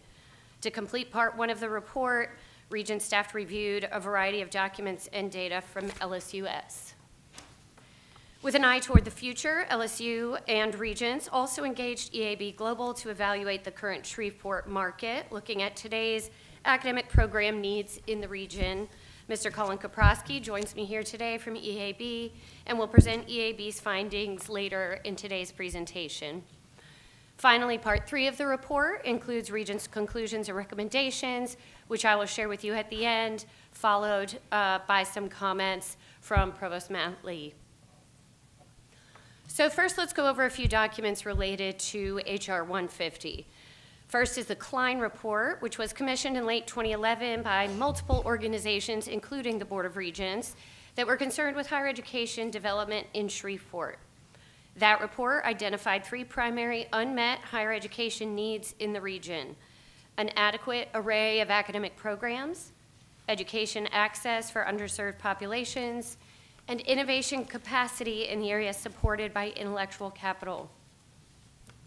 Following the release of the Klein Report, Representative Jim Fannin and Senator Mike Walsworth co-sponsored House Bill 964, which called for the consolidation of LSU Shreveport and Louisiana Tech under the University of Louisiana system. That bill was based on some of the recommendations found in the Klein Report. The LSU Board of Supervisors publicly opposed the bill and called for LSU administration, along with LSU Shreveport and the Health Sciences Center in Shreveport, to collaborate on a plan to meet higher ed needs in the region. The resulting document was the LSU Shreveport Commitment Plan, approved by the LSU Board of Supervisors in April 2012. In line with the requests in HR 150, I'll go over some of the strategies listed in the commitment plan and how they have played out at LSU Shreveport. First, the commitment plan outlines several academic programs that would be added to the LSU Shreveport inventory, either as new programs or through partnerships with the main campus in Baton Rouge or the Health Sciences Center in Shreveport. Some of the programs identified in the commitment plan that LSU Shreveport has established are the BFA in Digital Arts and the institution's first and only doctoral program, the EDD in Leadership Studies. In the case of hospitality management, business analytics, and bioinformatics listed in the commitment plan, the institution has added courses and concentrations in existing degree programs. In healthcare, LSU Shreveport now offers pre-professional programs in occupational and physical therapy and the joint Masters in Public Health with the Health Sciences Center. And I think it's important to note that the programs I'm listing here are in accordance with those outlined in the commitment plan. There have been other activities in the institution, but in this part of the presentation, I'm focusing on what was listed in the commitment plan. Many of the programs identified in the commitment plan, particularly those as requiring partnerships with LSU, like engineering, or with the Health Sciences Center, such as a physician's assistant program, either failed to launch or were never pursued. For those not developed by the institution, LSU Shreveport points to the lack of adequate faculty and the resources to add needed faculty as the primary reason that many of the programs listed in the commitment plan were not pursued. The institution also maintains that not all of the programs in the commitment plan were aligned with student and workforce demands at the time. Next, the commitment plan points to serving non-traditional students through distance education as a priority. Shortly after the commitment plan was approved, LSU Shreveport entered into a contract with Academic Partnerships, which is a company that facilitates the creation and marketing of online programs. The growth of the institution's online programs is the reason for the institution's considerable increase in overall enrollment over the past 10 years, and the revenue generated by those online programs has been critical to covering budget shortfalls, which I will discuss in more depth later. LSU Shreveport offers each of the online programs identified in the commitment plan, including a bachelor's degree in business and multiple master's degrees. In addition to those listed in the plan, LSU Shreveport focused on the development of programs with high student demand, including online programs in education and its highly successful MBA. Adult education programs that have been added in line with the plan are focused in business and technology. Number 3 listed here in the commitment plan was to facilitate transfer through the development of collaborations with Bossier Parish Community College and Southern University Shreveport. Multiple transfer agreements are in place, but these agreements have not facilitated transfer as intended. Overall transfer from these two institutions has declined, especially in the past few years, which does follow national trends in declining overall community college enrollment due to the pandemic. The 4th item you see here from the commitment plan was a plan to establish a consortium between public and private institutions in Shreveport. And while individual agreements and partnerships have been established over the years, the full consortium has not been established. Next, in line with the commitment plan, LSU Shreveport admits students directly into their chosen major when possible, or places undecided students on a general pathway related to their interests. Enrolling students directly into a major, and specifically courses within a major, is one of those deciding factors in their long-term success. The development of the learning communities from the commitment plan for first-year students was not implemented due at the time to lack of quality on-campus housing. An honors program has also not been implemented. Finally, the commitment plan called for changes to the admissions process to improve student enrollment. Exceptional high school students are admissible through an early admissions process, and the institution continues to evaluate the feasibility of a holistic admissions review, as identified in the plan, in line with the practices at LSU's main campus and in compliance with Regents' admissions policies. You can see here your LSU Shreveport has seen a significant growth in overall enrollment since 2012, and this is primarily in those graduate online programs. Among the state's 4-year institutions, as of 2020, LSUS has had the second highest graduate student enrollment among 4-year institutions in the state, second only to LSU, but does have the second lowest undergraduate enrollment among our 4 years. Finally, the commitment plan called for outreach aimed toward increasing campus diversity. Since 2012, LSUS has more than doubled its total population of African American students and now has the highest number of Black graduate students in the state over both LSU and Southern Baton Rouge.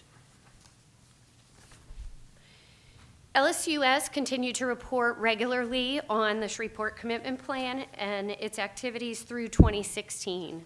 In 2017, LSU developed a new strategic plan for the Baton Rouge campus. LSU system administration later required all institutions in the system to use that plan as the foundation of their own strategic plans, which LSU Shreveport did. And the commitment plan was effectively sunsetted after 2016.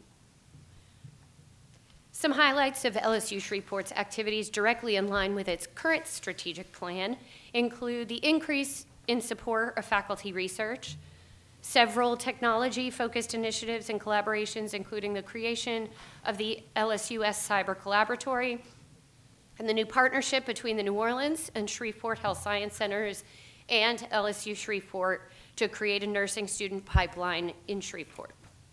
The LSU system is currently undergoing a new strategic planning process, which is expected to be completed this spring. Moving on, HR 150 also asked us for an assessment on how the institution has followed recommendations and strategies outlined in the 2012 Klein Report. While overall enrollment at LSU Shreveport has grown significantly in the past 10 years, it has primarily been at the graduate level, and undergraduate enrollment has decreased. Recognizing the need to address this, in 2019, the institution hired Ruffalo Noel Levitz, a firm specializing in enrollment management, to develop a comprehensive, that was a lovely background to this. Thank thank you for that. Let's break it up a little. They hired Noel Levitz to develop a comprehensive enrollment and retention plan. Actions already taken on this plan include revisions to the institution's scholarship program, which now serves more students, improvements to orientation and the first-year experience, and the creation of programs specifically aimed at ensuring all students' basic needs, such as food, housing, and healthcare, are met. With revenue generated through its online programs, LSUS has been able to address some of its ongoing infrastructure issues related to the undergraduate on-campus experience. This has included the purchase of and improvements to on-campus housing, the construction of the new Student Success Center, and several other research and learning related spaces supporting programs in healthcare and technology. Adult students are the primary audience for the institution's online graduate programs, as well as nearly a third of its undergraduate student body. The 2019 Noel Levitz plan calls for strategic course scheduling practices and bridge programs to better support the campus's adult students. The issue of revenue is a significant factor in this story and in many of the activities, initiatives, and academic degree programs that have or have not been implemented over the past 10 years. As you can see here, and as you already know, state revenue at LSU Shreveport, as with higher education in general, experienced a steady decline from 2012. Further impacting LSUS, Regents funding formula has not included enrollment funding for online students since 2012. Facing a 2015 budget shortfall of over $2 million, the institution froze hiring and building projects, effectively stalling the development of many new programs and campus improvements for several years. To cover the shortfalls, Shreveport focused its attention on revenue-generating online degree programs.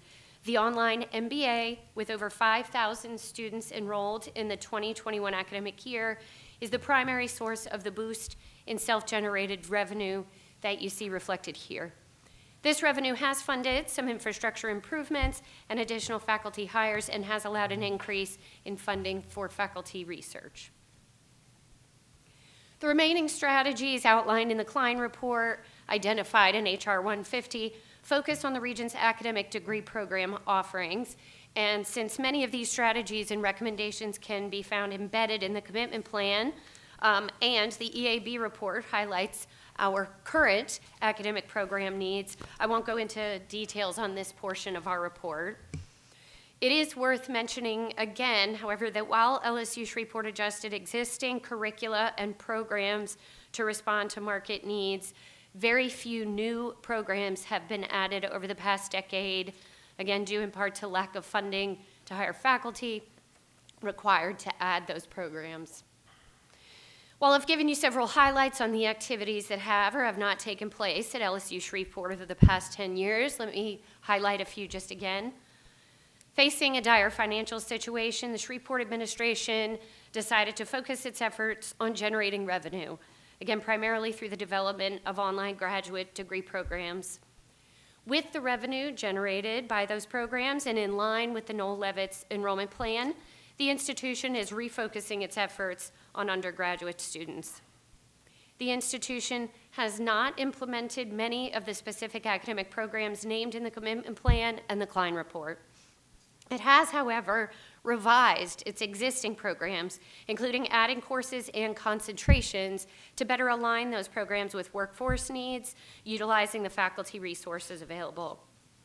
Finally, revenue generated by the online programs has supported the implementation of some of the campus's infrastructure needs and other, including housing improvements, the new Student Success Center, and other innovative learning and research facilities. Now going to turn it over to Mr. Koprowski from EAB to share his findings, and I will come back at the end to share Regents' conclusions and recommendations. Thank you, Janet. Thank you, everybody, for having us here and allowing us to be part of this conversation. I'm a managing director from a research firm in Washington, D.C. called EAB, and we were brought in as part of this to submit a partial report looking at the alignment or lack thereof of LSUS's degree programs with conferral trends broadly in the region. and where we saw labor market trends going.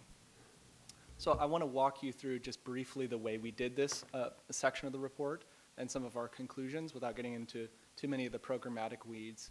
When we work with a university or a system to look at the alignment of programs with labor demand, we look at historical or lagging indicators of of employment trends in the region. We look at the Bureau of Labor Statistics employment projections, so where over the next 10 years until 2031 do we anticipate skills being needed by employers in the region and particular disciplinary categories. We look at degree conferral trends. Unfortunately, that's a lagging enrollment indicator because that's what the federal data system IPEDS has. We know about major enrollments mostly through graduation trends at LSUS and other institutions 2 or 3 years ago, but it's some sense of where enrollments are growing. And then we also look at competitor institution trends. So that is, of the other 4- and 2-year institutions in Northwest Louisiana, where do we see more programs being added in congruence with the conferral trends? So what you wouldn't want to see is fewer and fewer enrollments in an area that more and more schools are getting into. You want to look at areas where there are relatively few competitors, but fast-growing labor and student demand. Ultimately, and these are not your programs here on the visual, this is illustrative, but we are trying to create a 2x2 matrix where one axis, the vertical axis here, would be a relative labor market score. So that is where you want to see robust quarterly growth in the skills and job postings aligned with a particular vocation. And those projected employment trends over time over the next 10 years. And on the other axis, you want to see the competitive opportunity. So is it worth really getting into a space if there are lagging or flat enrollments or conferrals in that space and a lot of other competitors? What we're trying to do is advise a school, at least directionally, about areas that are in the upper right-hand quadrant of this. That is, there's been strong growth in the labor market, there's projected to be future growth, and there are a limited number of other options in the region.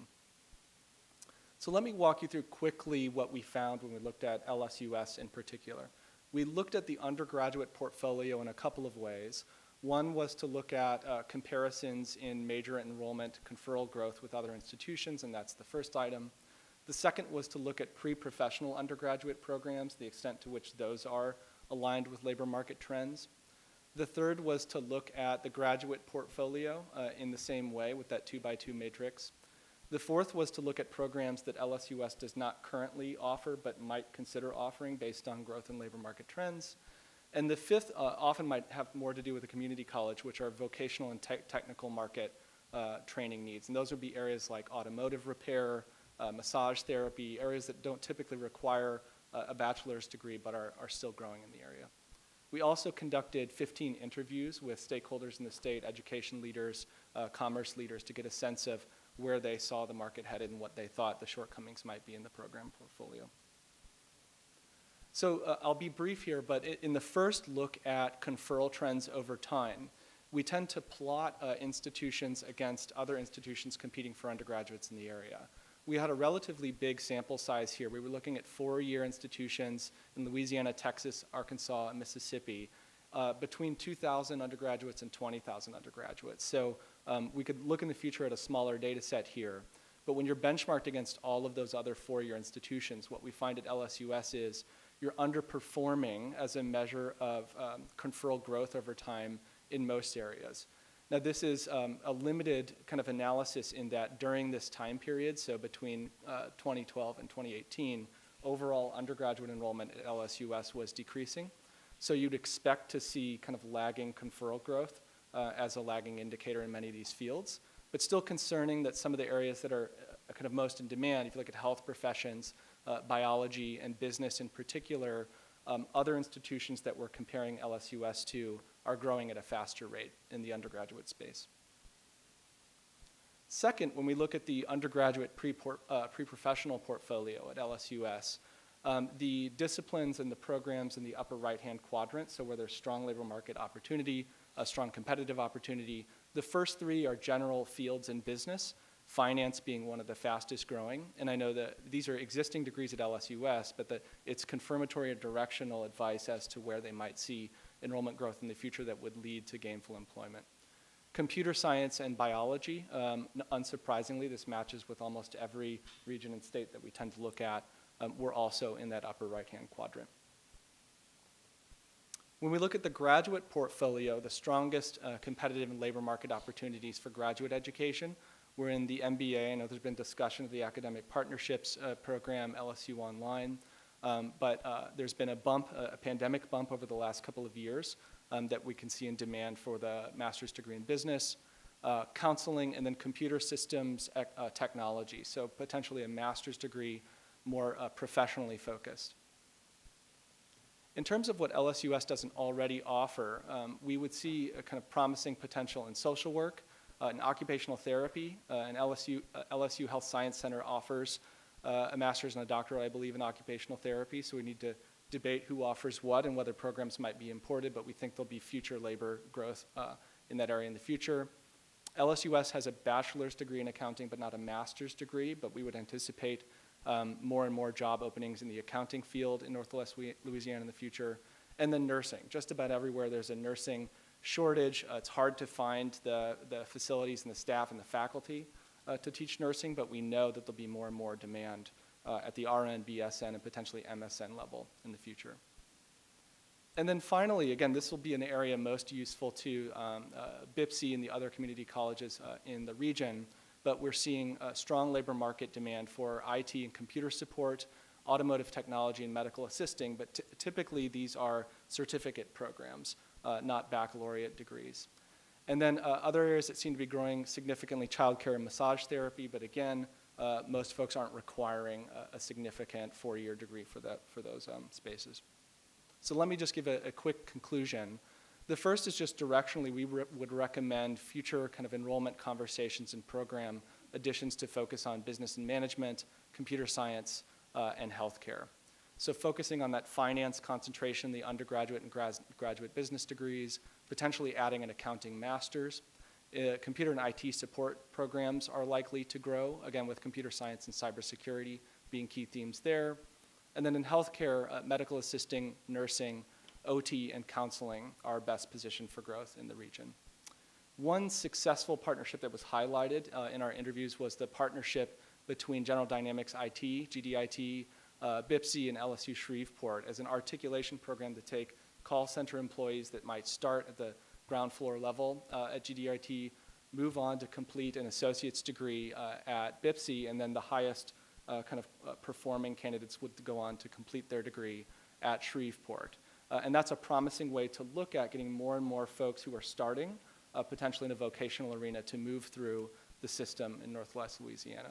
And then final kind of disclaimer here is looking at the lagging indicator of existing or extant job postings is one way to think about the role of a four-year university in the state, and that is reacting to what current employers are trying to hire. But a lot of stakeholders and folks we interviewed throughout the process were adamant about thinking about the input of new programs and growth of the research university in the center, in the region, to attract more employers, to move more toward a knowledge and skill-based economy, so that we're not just reacting to some of the more vocational needs from an Amazon distribution center or another employer that moves into the area. So with that, I'll hand it back over to Janet.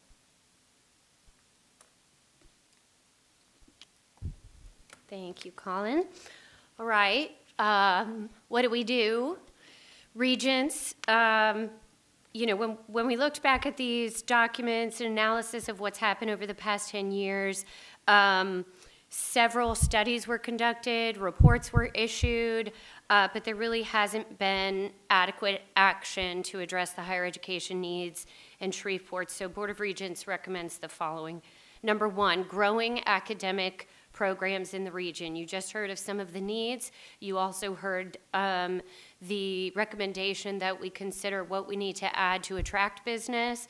So we need to strategically advance academic programs in those areas to align to current and future workforce needs. And I will add that Regents plays a very important role in supporting the growth of those programs here at the board. When they come to us for approval, that we do our normal in-depth analysis on the needs and value and support Shreveport in that growth. Number two, aligning goals with resources. We saw several instances, particularly in the commitment plan, where plans were made and the resources were not available to follow through on those plans. So we recommend that as we move forward, as the institution and the system moves forward with strategic plans, that they ensure that there are resources aligned specifically to those goals to ensure their success. Number three, fostering partnerships with active engagement. LSU Shreveport has successful partnerships with Health Science Center Shreveport. You just heard about the GDIT partnerships, but we did also see a lot of evidence of excellent partnerships put in place, MOUs signed, and results not forthcoming. So it's critically important that while we discuss these partnerships, set them up and sign the documents, that we follow through with leadership and, again, the resources behind it to make sure that these pathways and partnerships are robust and serve the purpose that they were intended to do. Finally, ensuring collaborative and actionable planning.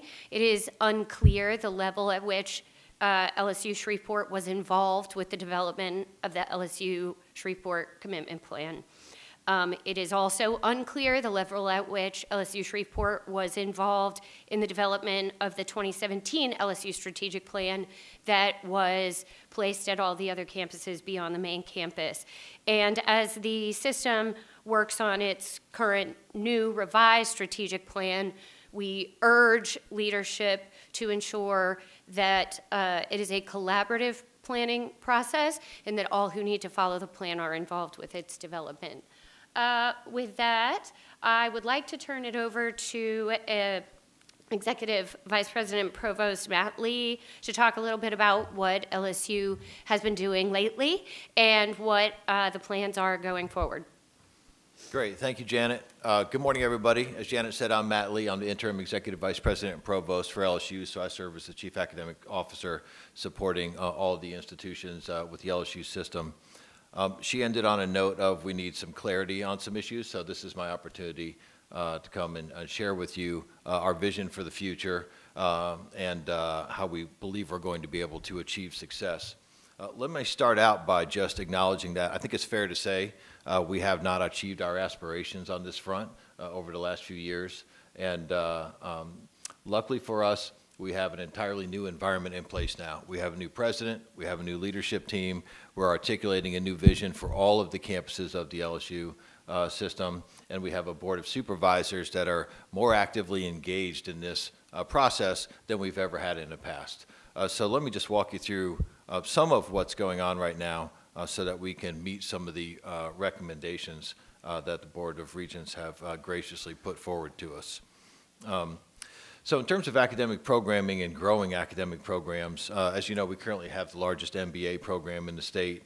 We have a significant Master's in Health Administration program.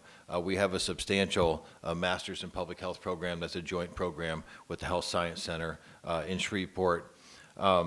We have also an undergraduate program in community health. And so most of these are related to some of the focal areas that my colleague here pointed out in terms of localized labor market and workforce development needs.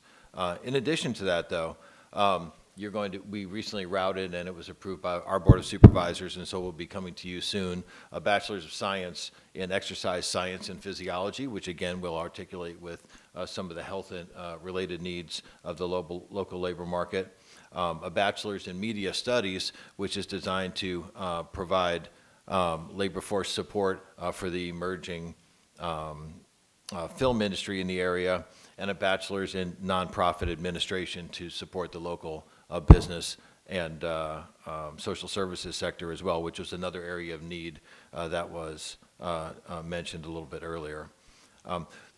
LSU Shreveport has also developed pretty significant programming related to computer science and cybersecurity. Those enrollments are growing, and they are going in the right direction.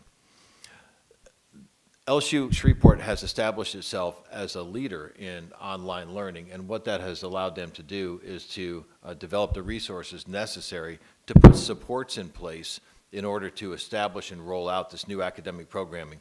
So all of the new academic programming that's being teed up that I just mentioned, the resources, the faculty, and support learning resources are already in place there. So recently they've established a cyber collaboratory to help support their computer science and cybersecurity operations, as well as a human performance lab as well.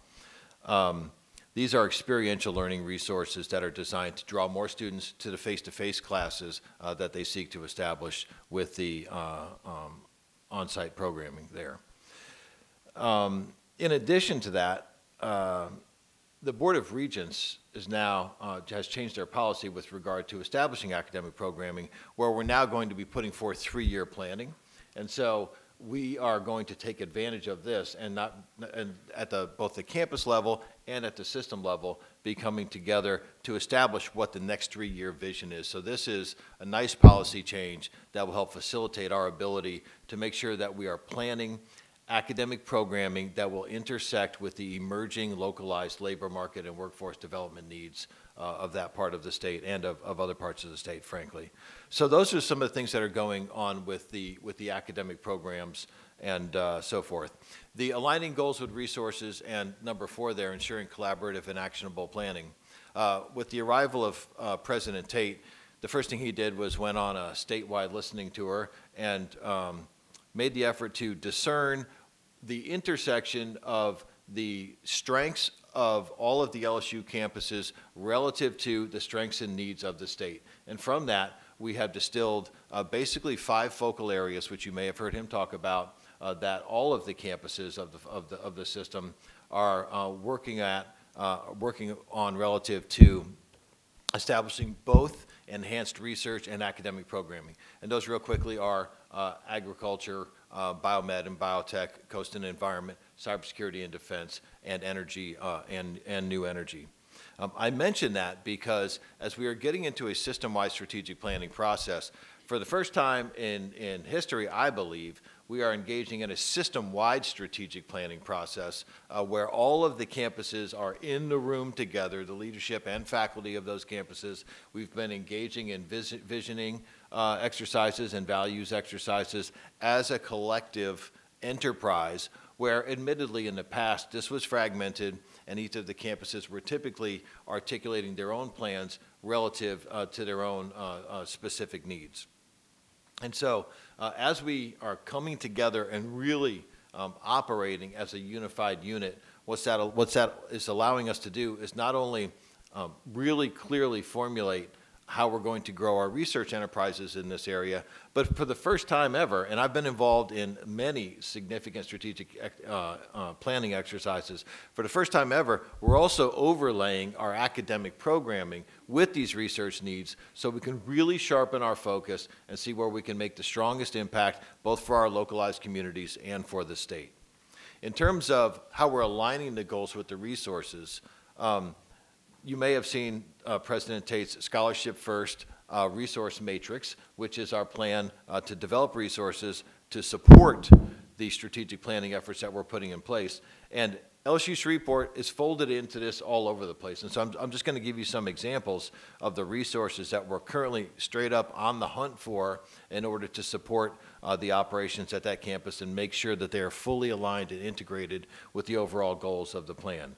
So we're currently involved in the Scholarship First program is $150,000 for a greenhouse, $475,000 for a vivarium, over $2 million for a multi-campus cybersecurity defense program, funding for data analytics, workforce development in the Shreveport area, money for computer science and workforce development, $250,000 to develop pilot testing for our health system cyber defense trials, couple $100,000 for cyber and data science infrastructure, and $150,000 for carbon management workforce development. So these are specific line items that we are pulling together in order to ensure that we are getting LSU Shreveport the appropriate resources for their future state and the role that they will play in that local area and in the broader system. In terms of fostering our partnerships with active engagement, those of us who are involved in campus level operations in higher education know that one of the most difficult things to do is establish sustainable partnerships with other institutions, because it requires such a high degree of intentionality. And somebody has to own it, and when you have campus level turnover, sometimes they tend to fade away a little bit. And also, they have to be financially sustainable, which is often a problem for us. In the past, they have had successful relationships with SUSLA and BIPSI. They have a very strong relationship with the LSU Health Science Center in Shreveport. And in fact, they are, you're about to see another program proposal, which is going to come from the Health Science Center, which is for a bachelor's in cardiovascular technology, which LSU Shreveport is providing the general education or the first couple of years of education for that programming, and then they will articulate to the Health Science Center.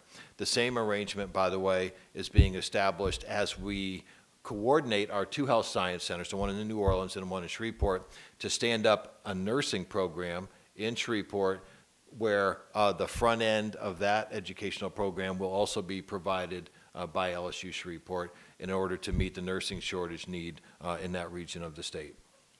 So there are those kinds of things that are going on there. But what is really going to make a difference here is, again, another action by the Regents, which is later today, Dr. Denley and I are going to be over at the Senate Education Committee to talk about the transfer pathways that we are putting forward.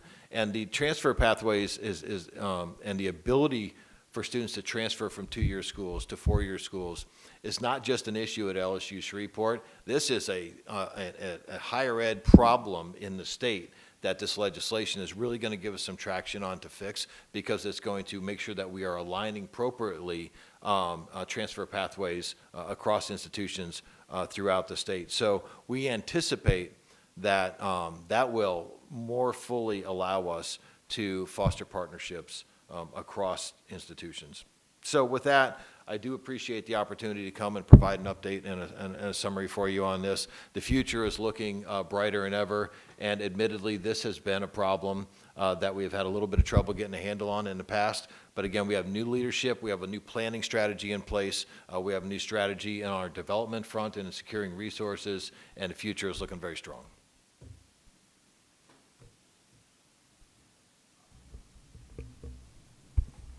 Thank you. Should I move the recommendation? Yes. I have some questions. Well, we're going to ask for that in just a minute. Do you want to put the recommendation forward and then open for questions? Yes. Okay. Senior staff recommends that the PRP committee receive the report for on HR 150 of the 2021 regular session, and to authorize Regent staff to submit the report on its behalf to House and Senate committees on education. Regents, you've heard the recommendation. Is there a motion to approve this item? So moved. Do I hear a second?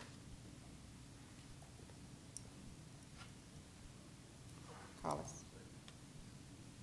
Any questions? Any discussion? I do. Okay. And I apologize in advance for those of y'all that missed the governor's breakfast and you're hungry. This might take a while. First of all, I'd like to acknowledge that the chancellor of LSUS is here, Dr. Larry Clark, came down from Shreveport. Thank you for coming. He's doing a fine job. And our board member from Shreveport on the LSU board here is here. He's one of our finest citizens of Shreveport, Wayne Brown. And his presence, I think, is emblematic of the change that's going on at LSU recently. But if you Google my name, you'll see Board of Regents member says Shreveport is begging for crumbs. And that was towards LSU several years ago. And I hope now, if you board members read this report, you now understand that Wilbur just isn't crazy. This is what this report says, that Shreveport's been begging for crumbs. LSUS, when I think about it, there's so many, they're in a weird position. I think about UAB in Birmingham is another city, a school that's not the flagship of Alabama, It's not in the state capital of Alabama, but they have thrived. But they thrived. They don't have two community colleges in Birmingham. Shreveport has Bipsy and Southern. They don't have not one college an hour away, Alabama, Tuscaloosa. We have, LSUS has 3 colleges, Louisiana Tech, Grambling, and Northwestern State, an hour away. So, and UAB has a medical school adjacent to the campus of the undergraduate school. LSUS is in the extreme south part of Shreveport, and the med school is on the other side of Shreveport. They're so I go to one of the largest churches in Shreveport, and my grandmother was honored as being the principal of a school called University Elementary School, named after LSU on the south side of town. And our pastor was asking people, hey, we're going to honor this lady, my grandmother, at the school.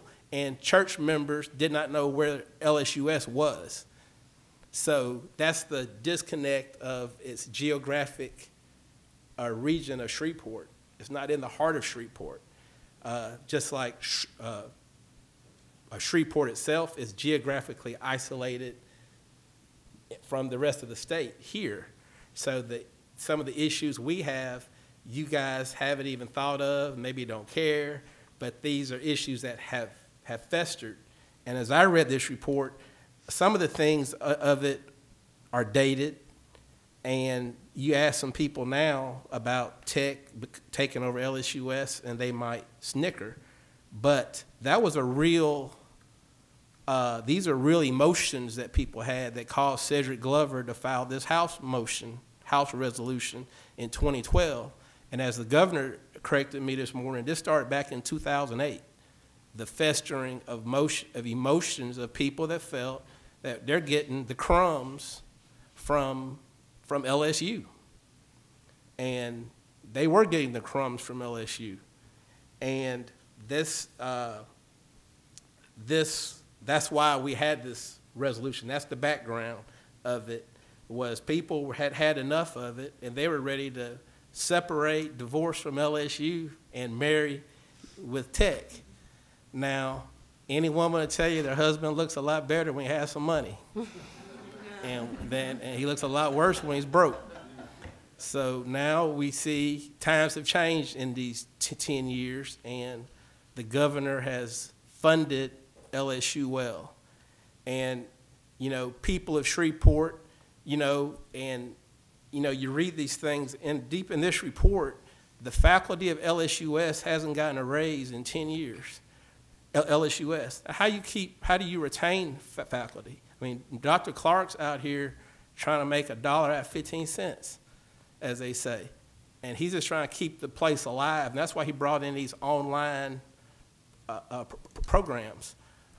We had a Board of Regents meeting in Shreveport a few years ago, and board members tell me they were so shocked at the lack of student activity, students walking around campus. There's no frat row at LSUS. There's no on-campus living. They implemented these programs to get the online, which has saved the university. It would have been on its deathbed today had Dr. Clark not invested in online MBA. There's not enough foot traffic of students to sustain LSUS for the reasons we stated. The other thing I want to say, it takes a squeaky wheel gets greased. I've learned. When I made a comment that I asked how do I bring the LSU General Counsel to this board meeting and explain the contract LSUS was in with an Australian company that owned the student apartments. A month later, I hear LSU is buying out the contract. When I made comments, I submitted comments to the Board of Regents for LSU to explain why there's like 11 dental clinics on I-10 and 0 in North Louisiana. A month later, we have a dental clinic plan, which they're going to announce soon, a dental clinic in Shreveport. So it takes putting their feet to the fire and action happens, I've learned. Now, Mr. Brown is the board member I pester with, and he gets all my emails, and Dr. Clark. But Mr. Brown is a great board member. He's not just interested in his football tickets, as the previous board members apparently were, LSU board members. So he's a person that's interested in the growth of Shreveport, and every concern I've had as a non-academic in Shreveport, he has addressed with me. Now, it gives people a bad mouth, LSU, a bad taste when they hear about a $29 million locker rooms, $19 million football coach buyouts, $95 million for the new coach, Tiger Stadium expansion. It leaves a bad taste when faculty members haven't gotten a raise. I don't think they've had a new building at LSUS in, 40 years? It looks the exact same as it is when I was a child. No growth, nothing. We just about to get bathrooms at the tennis courts. The tennis courts have no lights. They have a top 20 in the nation women's tennis team that cannot play matches on campus because the girls don't have a bathroom to go to. They have to go behind a car. While, Coach Kelly's got $95 million guaranteed. So that's the stuff that gives people a bad taste about LSU's relationship with Shreveport and why they were so eager to divorce LSU and marry with Louisiana Tech. Now, LSU has a new president, and I understand he's going to make a response to this, and it needs to come soon because the problems have festered for 10 years, and LSU, did not do what they were supposed to do. But LSU's under new leadership. King Alexander probably needs to be here to answer these questions about why this was not done and what's been going on. But I would add that of the recommendations from the board, there needs to be number 5, a yearly update for the president of LSU, the chancellor of LSUS, and the chancellor of LSU Health Science Center of Shreveport to have a day-long meeting with the area legislators of Northwest Louisiana and their LSU board member and their Board of Regents member to explain yearly at least, give them an update of what's going on towards the plan. They have to have accountability. Without accountability, that's why nothing was done since 2012. So I would ask that that be amended to add a yearly meeting be required for accountability. And but I believe, better days are ahead, and and I applaud Dr. Clark for what he's done to keep that institution alive.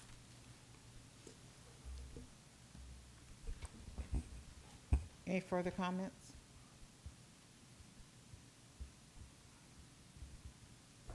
I'm not on a committee, but I'll wait till the general Board of Regents meeting to amend that. I'll make another motion if you want to add it, unless someone on the committee wants to add it.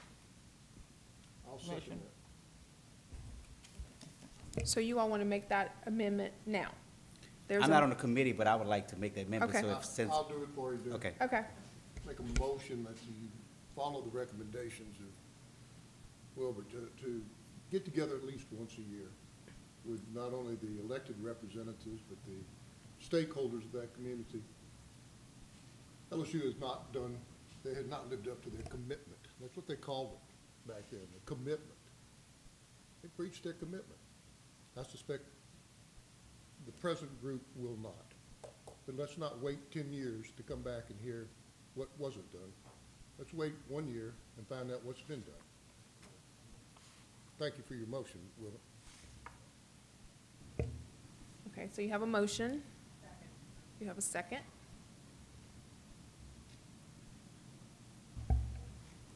So that amends the existing motion That on the amends floor. Existing motion is presented on the floor. Do I have a motion to accept as presented?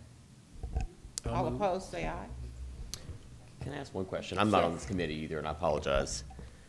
There's one technicality that I wanted just clarification on, especially as it relates to the finance committees in, well, from the finance committee perspective, I've got a question about this. The report said, and then Janet, in your comments you made, that in 2012, the Board of Regents opted or made an election to no longer fund online programs via enrollment. I'm not sure what happened in 2012, but I do believe that this board does have a commitment to, through the formula of funding enrollment to the degree that a student has nexus in Louisiana. And so I want to be super sure, though, that this board is committed to helping LSU Shreveport by way of that funding, if online especially is so important to it, and making sure we edit that report to the degree that needs to be edited to be accurate. Yes, sir, Regent Solomon. In 2017, in preparation for the 2018 fiscal year, the board made a decision to include online students who are in-state and 100% online, and exclude 100% online out-of-state students. Okay. So it's a decision of the board with limited resources at the time that we're not going to fund students that are completely out of the state and Sure. not spending their tax dollars in Louisiana. And that continues today, that we include 100% online in-state students. And to even clarify that further, it can be a student from Texas who's living in a dorm room taking 100% classes online. Right. Those are counted. Okay, thank you. And can I ask, with regard to the shift that happened from academic partnership being the provider of the online support to shifting to LSU Online, did that detrimentally hurt the success of Shreveport? Or did that just continue the success of it? I wonder if the tail wagged the dog there or not. I'll speak to that if you don't mind. So that's a complex interaction of a few different factors here. Enrollment has gone down some, so I want to be clear about that. It's at about 8,500 right now total for the institution, online and face-to-face. Part of that that's benchmarking against a very high watermark, which occurred during the pandemic when lots of people went online. So there was, I think, there was a jump, but it was a little bit of an artificial jump. I don't think anybody expected that it would be sustained. So that was part of it. Second thing is when we alerted AP that we were going to be moving on, they started withdrawing their activities relative to recruitment. And so that was a problem as well. And then a third factor that's coming into play is our data across all campuses, and I believe this is a nationwide trend, is that master's programs are starting to decline a little bit online. This is probably a temporary phenomenon related to the Great Resignation. But so those three things have combined to come together. And so we're working aggressively with LSU Shreveport to delineate programming to ensure that they maintain a stable online presence, because that drives significant revenue for them, as well as also come together to plan out, again, the face-to-face, on-site undergraduate degree programming that will make sure that it's intersecting appropriately with the nascent labor market and workforce needs of the local area. Thank you. Yes, sir. I think we also have a comment by Mary Warner. Thank you, Madam Chairman. First, I'd like to reiterate Regent Pryor's commendations on Chancellor Clark and Supervisor Brown, two men who really carry this this fight that we have for Shreveport and forward, and making sure that we're attuned to the community, the business community, and the needs of our students. And then also to say that, as the supervisor representative to the board, but speaking for the entire board and the administration, we are very optimistic with the leadership of President Tate and his scholarship first agenda. As has been stated, we just recently started the new strategic planning process. It is phenomenal. I hope you all can find a picture, or I'll find one for you, to see the entire group that was in the room together, representatives from every campus community, representatives from Baton Rouge, everywhere. It was not Baton Rouge in a room sitting there, and then we're going to tell everybody else, here's your spot in the program. So we are very optimistic and hopeful that we will see drastic change across the state. We all know, I'm not telling you all anything you don't know, but it has to be said. We are playing against a backdrop of the biggest disinvestment in higher education ever. And yes, Regent Pryor, when LSU Shreveport was begging for crumbs, we were all begging for crumbs, right, for 10 years. And our governor has made it certain that we have been able to refund higher education, push the agenda forward. This board and Bessie have worked so hard to realign our programs together, which I think only stands to support our campus in Shreveport, our campus in Alexandria, and in Eunice. We have phenomenal leadership there working in conjunction with President Tate, and I just want to reassure each of you that we will continue. I'm excited about the yearly report. That is extremely important that we come back to do that, and our board is totally committed to making sure that each campus receives what it needs to be successful and to be attuned in the community. We know health care is a dire priority in Northwest Louisiana across the board, not just Shreveport and Bossier, but we can go up 20, we can go up Highway 171, as a matter of fact. Let's take it above Vernon Parish, my home. And we know that that is something we all have to work together to do, whether it's Northwestern and Tech, ULM, Shreveport, all of us, to meet the needs of the citizens of this state. And Louisiana State University and all its campuses are committed to making sure we continue to improve the lives and the opportunities of Louisianians. So thank you for the opportunity to speak, Madam Chair. Thank you all for your input on this today, and I want to thank the interim provost for his diligent work on this issue. Thank you. Regent David. I was just going to say, and thank y'all so much. It's good to hear all this positive conversation. I think the motion we had, there was a motion, then a motion to amend and add item 5 per group here. So I think the committee probably needs to vote on that amendment. Right.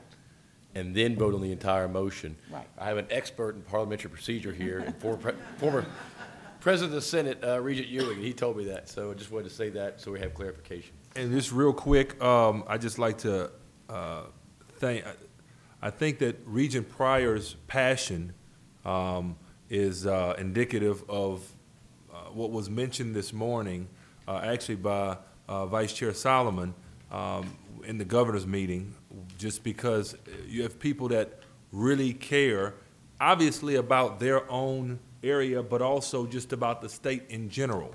And that's why, once again, the agenda is being pushed forward. Obviously, already been mentioned, Chancellor Clark, thank you so much for coming down.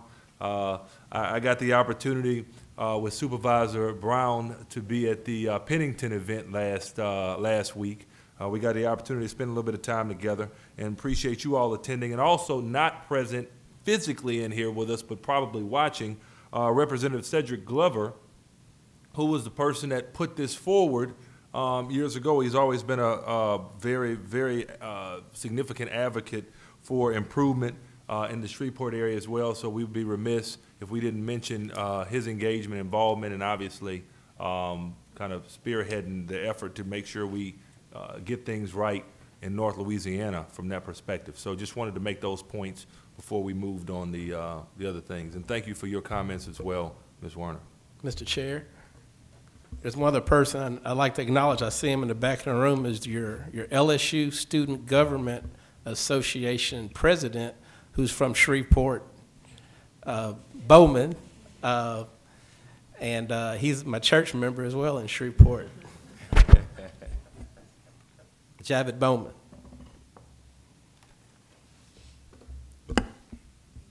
Hearing no other comments, Regent Levy has made a motion to add the comment as Regent Pryor has put forward. I am asking Regent members, can I get a motion to approve as presented? All approving, please say aye. Aye. All opposed? Motion passes. Dr. Lee, while you're at the table, I understand you have an update regarding the LSU Dinner Partnership in Shreveport. Will you please provide that for us?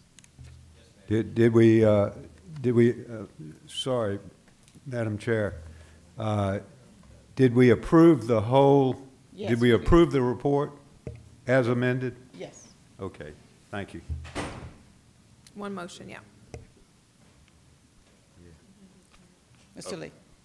Yes, ma'am, thank you. In keeping with our focus on Northwest Louisiana, I'm pleased to provide an update on an ongoing discussion related to the dental needs of that part of the state and other parts of the state as well. So just to refresh on the background, in 2019, Senators Peacock and Tarver requested that the Regents conduct a study on oral health needs and the need for a dental school in northern Louisiana. The result of that study was that we have dentists, but they are extremely unevenly distributed throughout the state, and that we have significant needs, particularly in pockets of regional pockets as well as rural areas. So the board had 3 recommendations to fundamentally increase access to oral health services in the state, to target incentives to increase our rural oral health care providers, and to help understand the healthcare environment, and to address immediate and longer term needs through more consolidated efforts. So what has LSU done to increase access first? So we were asked to put together a plan. We put together a plan that was approved by our Board of Supervisors and by the Board of Regents, and it involved 3 phases, and we're in phase 1 right now. Phase 1 was to expand dental services to Shreveport and Monroe area in year 1. Phase 2 was to then expand it to the Lake Charles and Alexandria areas in years 2, 3, and 4. And phase 3 was to, in year 5, include expansion to the Lafayette and Opelousas area of the state. The way the plan works is dental services are, it's too expensive to just start standing up new dental hospitals and dental clinics. And so the idea has been from day one to stand up dental health care annexes in existing hospitals, in regional medical centers, and in federally qualified health centers. What they do is they take general practice residents from the dental school in New Orleans and then place them in these areas. So in year 1 here, we have had 6 dental residents placed in the Shreveport area. They started basically last summer getting ramped up, and they started providing direct services here in January. The data that I have received is that since January, they have completed about 150 complex pediatric treatments in the Shreveport area. And then we have dental hygienists that are doing some other work with adults at the David Raines Rural Health Clinic. So we don't have numbers on that part of it yet, but it's up and running. So this phase 1, where we committed to providing 6 residents, is in play, and it's starting to get running. So in the last couple months, they've been able to do significant work with 150 patients. And so if we project that out through the course of the year, I expect that we're going to have significant impact in that region. In terms of phase 2, which involves both the Lake Charles and the Alexandria area, right now the LSU Dental School has been working with LSU Alexandria in a collaborative way to develop a dental hygienist program in the area, because dentists need hygienists as support staff in the work that they do. And then they are coordinating with LSUA to get some space there to get the plan rolled out. Standing up this part of the program is going to involve about a $500,000 initial investment, and then maintenance of the program is about $200,000 to $300,000 a year. So they're working on getting the funding in place for that aspect of it. So phase 1 is in play and continuing to be developed, and phase 2 is getting started here toward the Alexandria area. In terms of targeting incentives, the medical school has already had a program in place where they have rural medical scholars track, in which if students make a commitment to serve a certain number of years in their medical work in rural areas, then the tuition is waived by the institution. That's been a successful program at the medical school, and so they have established a parallel track for that, for dental rural scholars at the medical school as well. So at this moment, they have 4 students who have elected into that track, and I think the basic commitment is for every year of tuition that is waived for them, they commit to spend a year and a half engaging in dental practice in a rural community. The cost of this is about $130,000 per student. So this is a real cost that's absorbed by the institution. So they're calibrating on their resources to see how much we can scale that program, but at least they're getting it up off the ground, and they have 4 students in the program at this point. Then in terms of the third point, which was making sure that we are consolidating efforts. So particularly in the northwestern part of the state there, this involves a tight collaboration between the Health Science Center in New Orleans and the Health Science Center in Shreveport, because you have qualified faculty in the Shreveport area in our oral and maxillofacial surgery program there that are providing the supervisory efforts relative to the residents that are in play in the Shreveport area. So that's the quick and dirty update. It's getting up off the ground and running, and we'll continue to calibrate on the program and continue our progress forward. Thank you. Thank you, Dr. Lee.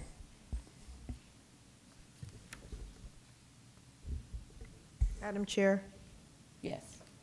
I made the original motion to accept the recommendations and conclusions regarding the LSUS. I would like, for clarification purposes, to move that we accept the recommendation of the staff as amended to include the addition number 5, that we add number 5 as the amendment motion. I'd like to move that we accept that, just for clarification purposes, that the board vote to accept that motion of the staff.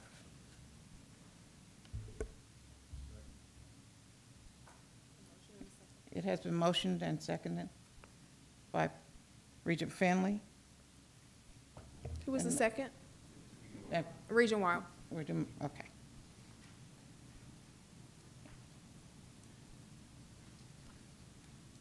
Do we have any objection?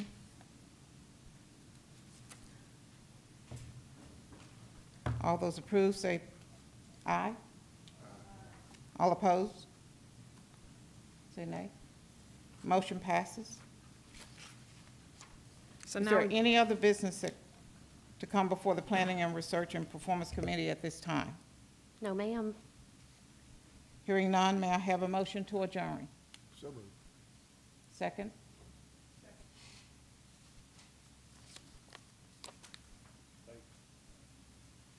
Thank you. We are adjourned. Thank you, ma'am. Great discussion. Well, great discussion. I'd like to call the March Board of Regents meeting to order. We were a little bit ahead, but now we're back on target. But that's good. That's great, because we had a couple of different times. We had some very, very good and necessary conversation around several of the topics that we have going on. So once again, you all, we're being streamed live, so speak directly into the mic.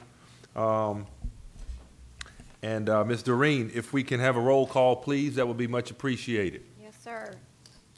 Regent David. Here. Regent Ewing. Here. Regent Finley. Here. Regent Jackson. Here. Regent Levy. Regent May. Regent McDonald. Regent Meir. Regent Perez. Regent Pryor. Here. Regent Seal. Here. Regent Solomon. Here. Regent Sterling. Regent Temple. Here. Regent Weil. Here. Regent Williams-Brown. Here. Mr. Chairman, you have a quorum. Thank you very much. Real quick, if we can just pause and see if we have any public comments. No public comments. Great. All right, so jumping ahead, approval of minutes. You all have received a copy of the February 23rd, 2022 meeting minutes. Do I have a motion to approve those minutes? I move approval. All right, Regent Seal approval, seconded by Regent Levy. Great. And any discussion, any questions? All right, all in favor signify by saying aye. Aye. Opposed, nay. Motion passes. Now let's move on to our chair's comments. And right before those chair's comments, just want to make note, well, no, I'll do it now. We went and met with the governor this morning, and you know, as it was mentioned, everybody was not able to be present, but obviously with the weather yesterday, we have a couple board members who are missing due to that, and I'm seconding another comment that Regent Solomon made as it relates to the governor and his appointments to this board.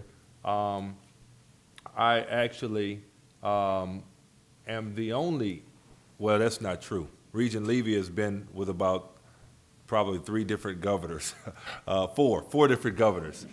He's been appointed by 4 different governors. So other than Regent Levy, I was appointed by the previous administration at the very end and was fortunate to be reappointed by this governor to the board. But he has done an absolutely amazing job of appointing folks that are not only very engaged in their communities, but also people of significance from a perspective of the value that they're adding to the state in terms of what they do. And when disastrous situations come up, like yesterday, they are pulled in different directions. Speaking specifically of Regent Philip May, you know, Regent Sonia Perez and Regent Terry Sterling, all of which are, well, I think all of which would have been here today had what happened yesterday not taken place. So I think that just speaks to the folks that are engaged in this board, and I just want to tell all of you how much I thank and appreciate you for everything that you do, the service that you give, and I had somebody tell me, man, you always talking about going to a Board of Regents meeting. How much do they pay y'all for that? I said, it is great community service, and it's something that I am very proud of being involved with and happy to be engaged with. So obviously, breakfast this morning, all of these are opportunities where we get to, you know, valuable opportunities that we do continued work at the state's higher education coordinating board. And like I said, I appreciate all of you to help develop this talent that we have in our state and reduce the brain drain in keeping as many people in state as we possibly can. And then we had an event, the Mid-Career Professionals Retreat. But before we do that, well, yeah, let's go through that. So Regent Meir, he came to Baton Rouge earlier this month to speak to the Regents mid-career professionals during their annual retreat. Mid-career professionals encompass Regents assistant and associate commissioners as well as directors. And Regent Meir shared his career and civic experience with these up-and-coming staffers and fielded questions from the group about his own leadership style and advancement strategies and opportunities. So staff reported that Regent Meir has set a high bar for the rest of us because apparently Lionel Richie sang at his wedding. So I was like, I don't know where that came from. That was like wild, okay? So you just had to pull out the Lionel Richie line, okay? So so now everybody's striving to get, I don't know who's coming after him, right, to that event. But thank you, Regent Meir, for helping to develop talent within our own organization. It was very much so appreciated. Also, the Cyber Range in the Internet House, that was an amazing event that I got the privilege of attending with the commissioner along with the governor. We went to the Cyber Range right on the water campus down the street. You all literally, I didn't know at all. I had no idea that we're talking about world-class, I don't even know, a world-class entity here, world-class work being done in terms of cyber right here in Baton Rouge, less than probably 2 miles away from where we are right now. And if you didn't know, you would not know. I mean, it's right there. And it was an amazing experience. And you know, as you all know, and probably and hopefully appreciate in today's high-tech environment, we're extremely vulnerable to cyber attacks from foreign and domestic adversaries. And at the cyber range, experts are practicing offensive and defensive maneuvers to protect the state's technology assets in advanced and innovative ways that it was absolutely amazing, you all. And then when they're saying all this stuff, and then when we look at the folks who are doing the work, they're very young. So I'm like, wow, okay, right? Because that's a whole nother level that a lot of people are probably not as aware of. And then, you know, I'm like, we really need to be making sure we're investing in our youth and also in the cyber, because those are the folks that are going to be able to protect us on a whole different frontier. And so, you know, going along with the cyber range, we went to the Internet of Things model home here in Baton Rouge, you all, where they demonstrated homes of the future. Literally, you all, they have in the middle of a very, very much so growing subdivision, Roseanne subdivision right here in Baton Rouge off of Perkins Road. So we're driving in here. I'm thinking we're going to some remote place. It's right in the middle of the subdivision, right? That you wouldn't know. I mean, they had an Amazon Amazon truck parked right in front of us. And we walked in the house, and I'm like, and it's set up like a house, I mean, just like a regular house. And they were just giving examples of how, you know, this place could be attacked and how, you know, how they could totally control the house remotely from a completely different place. And it was actually relatively intimidating, you know. So, but, and you know, yeah, you think about that movie, I thought about the movie Enemy of the State, with Will Smith and Gene Hackman from like 25 years ago. And I'm like, if they were doing that 25 years ago, who knows what they can do now, right? So, you know, it was very interesting. So the bottom line for Regents in our role as talent developers is to make sure that we're ready to produce the graduates to fill these high-demand jobs to protect us from cyber threats. And as the governor mentioned this morning in our meeting, these are also very well and high-paying jobs that we're helping prepare folks for. And you know, those that were present, think about what he said. When was the time to start preparing kids for this type of work? 3rd and 4th grade. And you prepare them, and they don't even know they're being prepared, right? So lastly, I want to share with the board another one of our critical partners, Louisiana School Board Association, invited the commissioner and I to their annual conference earlier this month, which focused on college completion. They invited us, and I played along. She didn't know that I knew when she invited me that I was already going. She invited me and didn't realize I had been invited already. And the reason that was such a great thing is that she was surprised with an award and named Statewide Friend of Public Education Award. So let's give her a hand on that.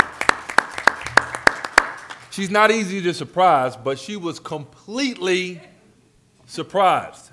I sat next to her. They were going through the stuff. You know, they had announced all these different people. And then, you know, obviously you see Representative Brass right there. He was announced. And I think somebody got a picture. I really would have wished that we could have put it up there because, you know, Regent David, you remember when you were like, I think it was your last meeting, and they gave you like they gave you something, a gavel, and then they caught you. Somebody caught you with that picture that is always gonna. I have a foolish grin on my face most of the time. Right. Well, this one is blackmail worthy. So, you know, that picture was like, you know, and that was the look that she had when they announced it, right? So it was great, and she was looking like, and I was like, gotcha, right? So great honor, and later that day she addressed more than 600 school board members in attendance, updating them about our master plan, dual enrollment portal, teacher task force efforts. It was just a great outreach opportunity, you all, and just another way that we're connecting with the critical stakeholders and what we're doing every single day. And then, very excited to hear about this, Regent Jackson, all of us recall that you reported that you were headed to Africa this month. And so I know that probably everybody has been anticipating, but I know I've been anticipating you coming back. Was that your first time going? It was my first time going. I've had the pleasure of going to that amazing continent twice, East Coast and the West Coast. But I'm going to turn the floor over to you to hear about what your experience was like. Absolutely. So first things first, I want to share some good news with everybody. So this morning I had a interview with Microsoft out in Washington, Seattle. The thing about it is I do not want to leave the state of Louisiana, so I want to stay here. So, you know, we have a saying back in my family. It's like, tell the Lord your plans and you'll make them laugh kind of thing. So, yeah, we'll just see where I end up at. So I'm excited to share that. Going into like some basic stuff with the COVID task force, we actually did not meet this month, so we'll be meeting next month to really go over some information. And then we hosted a chop shop chat with the I-20 Alphas, is what we call ourselves with the fraternity. Basically, we talked about all like different sensitive approaches because we're still in this moment of like, are we in COVID season and whatnot? But on to the fun part. So I spent 2.5 weeks in Africa. It was quite nice. We took 61 laptops over there and we went to the village of Saboba. Then we came down to Accra. Then we went to Cape Coast. Then we went over to Kumasi. So we was going everywhere. We stayed in the village for like 3 or 4. It was 3 days. 3 days. And we was over there. We was basically running through drills and whatnot with the kids, like really getting that sense of feel because we was partnering with Healthy Life Global. So I was able to go into the hospitals. I was able to get out a little bit and go network with some of the villagers. I was able to meet like kings and queens and whatnot. So it was like nice vibes, real nice vibes. They even introduced me like to some dishes and whatnot. And I was able to eat fufu. So I recommend everybody tries fufu. It's something that's good. After that, we had left and we went down to Accra, so that's more of the city area. And we stayed in Accra for a few days. And in Accra, we was able to go around to different schools and also network with them. Then we had left Accra and went to Cape Coast, and that's where we went to the University of Cape Coast, and we had met with their higher education officials, and basically was trying to see like where were those gaps that we needed to meet over in their country, and were they similar to the gaps that we have over here in our country. Then once we left there, we went to Kumasi. Kumasi had another village there. I would say a more up-to-date village than the one that was in Saboba. And I was able to see their hospital, and I was able to network there too. Went to a couple of festivities. I was throwing fire in people's, like literally throwing fire in people's mouths. Like it was like nice times. And then they was able to make me like a nice graduation stove. They made me a shirt. They made so many different things, paintings. And they were just really grateful to see someone like really come out there and interact with them. It was even a point in time where like a big gecko, it was like as big as a dragon, like literally ran across the field, and like people was just looking at it, and I'm like, oh, and they're like, no, this is normal. I'm like, okay. So it was nice. I enjoyed every second of it. I definitely enjoyed taking that technology over there. I know we was talking about computer science earlier today, so taking that technology over there, seeing their faces light up about stuff like that, it was nice.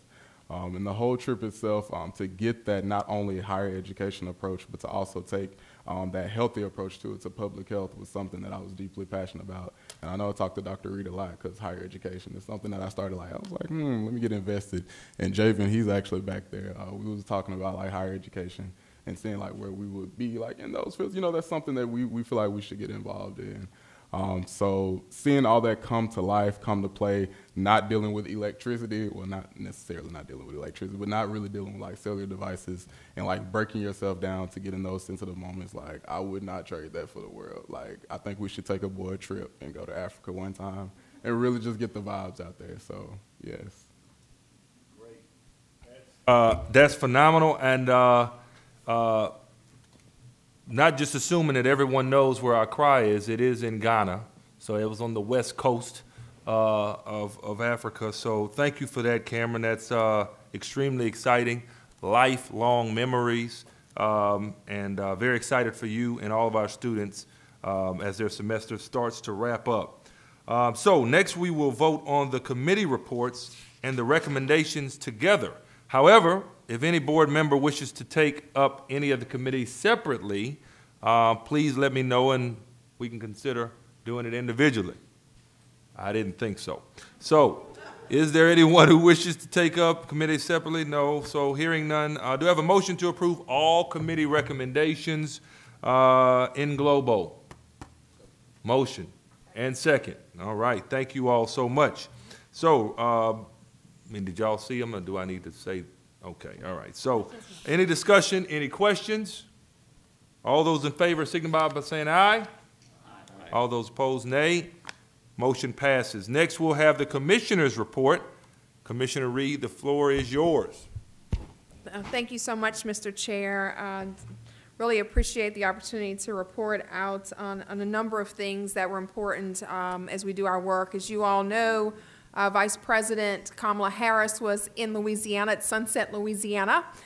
So I had an opportunity to be there with a number of higher ed officials. Really appreciate the BIPC, Bossier Parish Community College, is working very diligently, as the community colleges are in the governor's budget, to ensure that not only are we excited to receive the $30–40 million that was announced for broadband in our state, and you heard the governor talking about even more broadband dollars coming. So hopefully we will have erasing the digital divide as a reality in the next few years in Louisiana, across the country.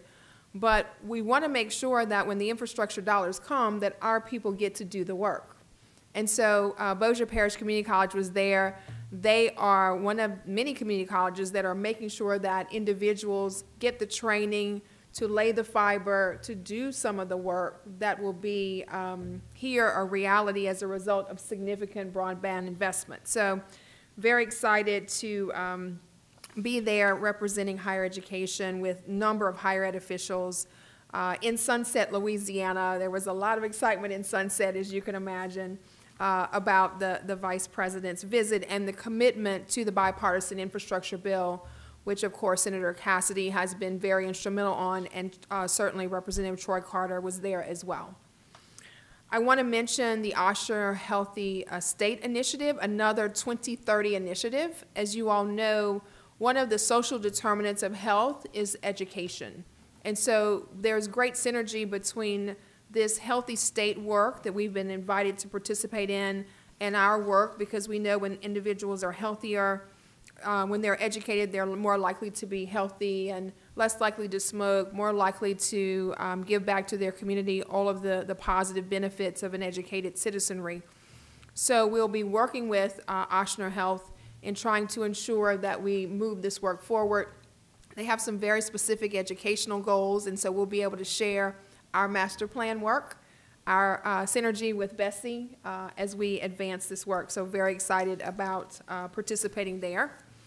As Cameron mentioned, we are moving out of the COVID lockdown environment, and so that gives me an opportunity to visit some of the campuses that I had not visited pre-pandemic. Fran U had an opportunity to visit with the future healthcare heroes you see pictured there. All the females in the photo are nursing, respiratory therapy, or some other field of health. The young man, Hunter, who's standing next to me, is a theology major. But they were able to share with me what it was like going to school in a pandemic as healthcare heroes, future healthcare heroes, what it's like to step into the profession at a time when people are both very grateful for healthcare, but also there's distrust and questioning about healthcare and what's going on with vaccines, et cetera. So it was a great conversation. Fran Yu is doing a phenomenal job, and really appreciate the opportunity to talk with the leadership about how they transitioned to online, how they came back into clinicals, and to meet with students who are really resilient and excited to graduate. All of them are seniors and ready to go. So that was really phenomenal. Finally, I had lots of board members who were in the audience and a part of these conversations that I had. First, Regent Levy at Cable for the board meeting there. We got a chance to talk about the master plan and the synergy between our work and the great work that Cable is doing. So really always happy to see a familiar face in the room. And then speaking of that, the Shreveport Bossier Business Alliance, both Regent Pryor and Regent Williams Brown were there as well. This was an opportunity for us to talk about our legislative agenda with the community and with legislators in the room, to talk about where we're headed and to seek support, and more importantly, to hear from the Shreveport Bossier higher education community about their needs and the priorities that they have moving forward So just want to thank the board members who were in the audience and continue to serve and to serve so well across our state. With that, Mr. Chair, that is my report. All right, thank you, Commissioner. No public comments? Okay. All right, so our next board meeting will be April 27th, 2022. Okay. And I think that someone will have a new person in the world by then, Miss Emily. All right, we're excited about that. New baby boy. 27th, April 27th. All right, what's the date? Not that it matters. Oh, so, yeah, actually, the baby should be, but they'll probably come right before, right? Right. She wasn't going to be here regardless. But until then, guys, happy Easter to everyone. And if there's no other business coming before the board, can I have a motion to adjourn? Motion by Regent David, second. Second by Regent Levy. Any discussion? In favor, say aye. Opposed, nay. We're adjourned. Thank you all.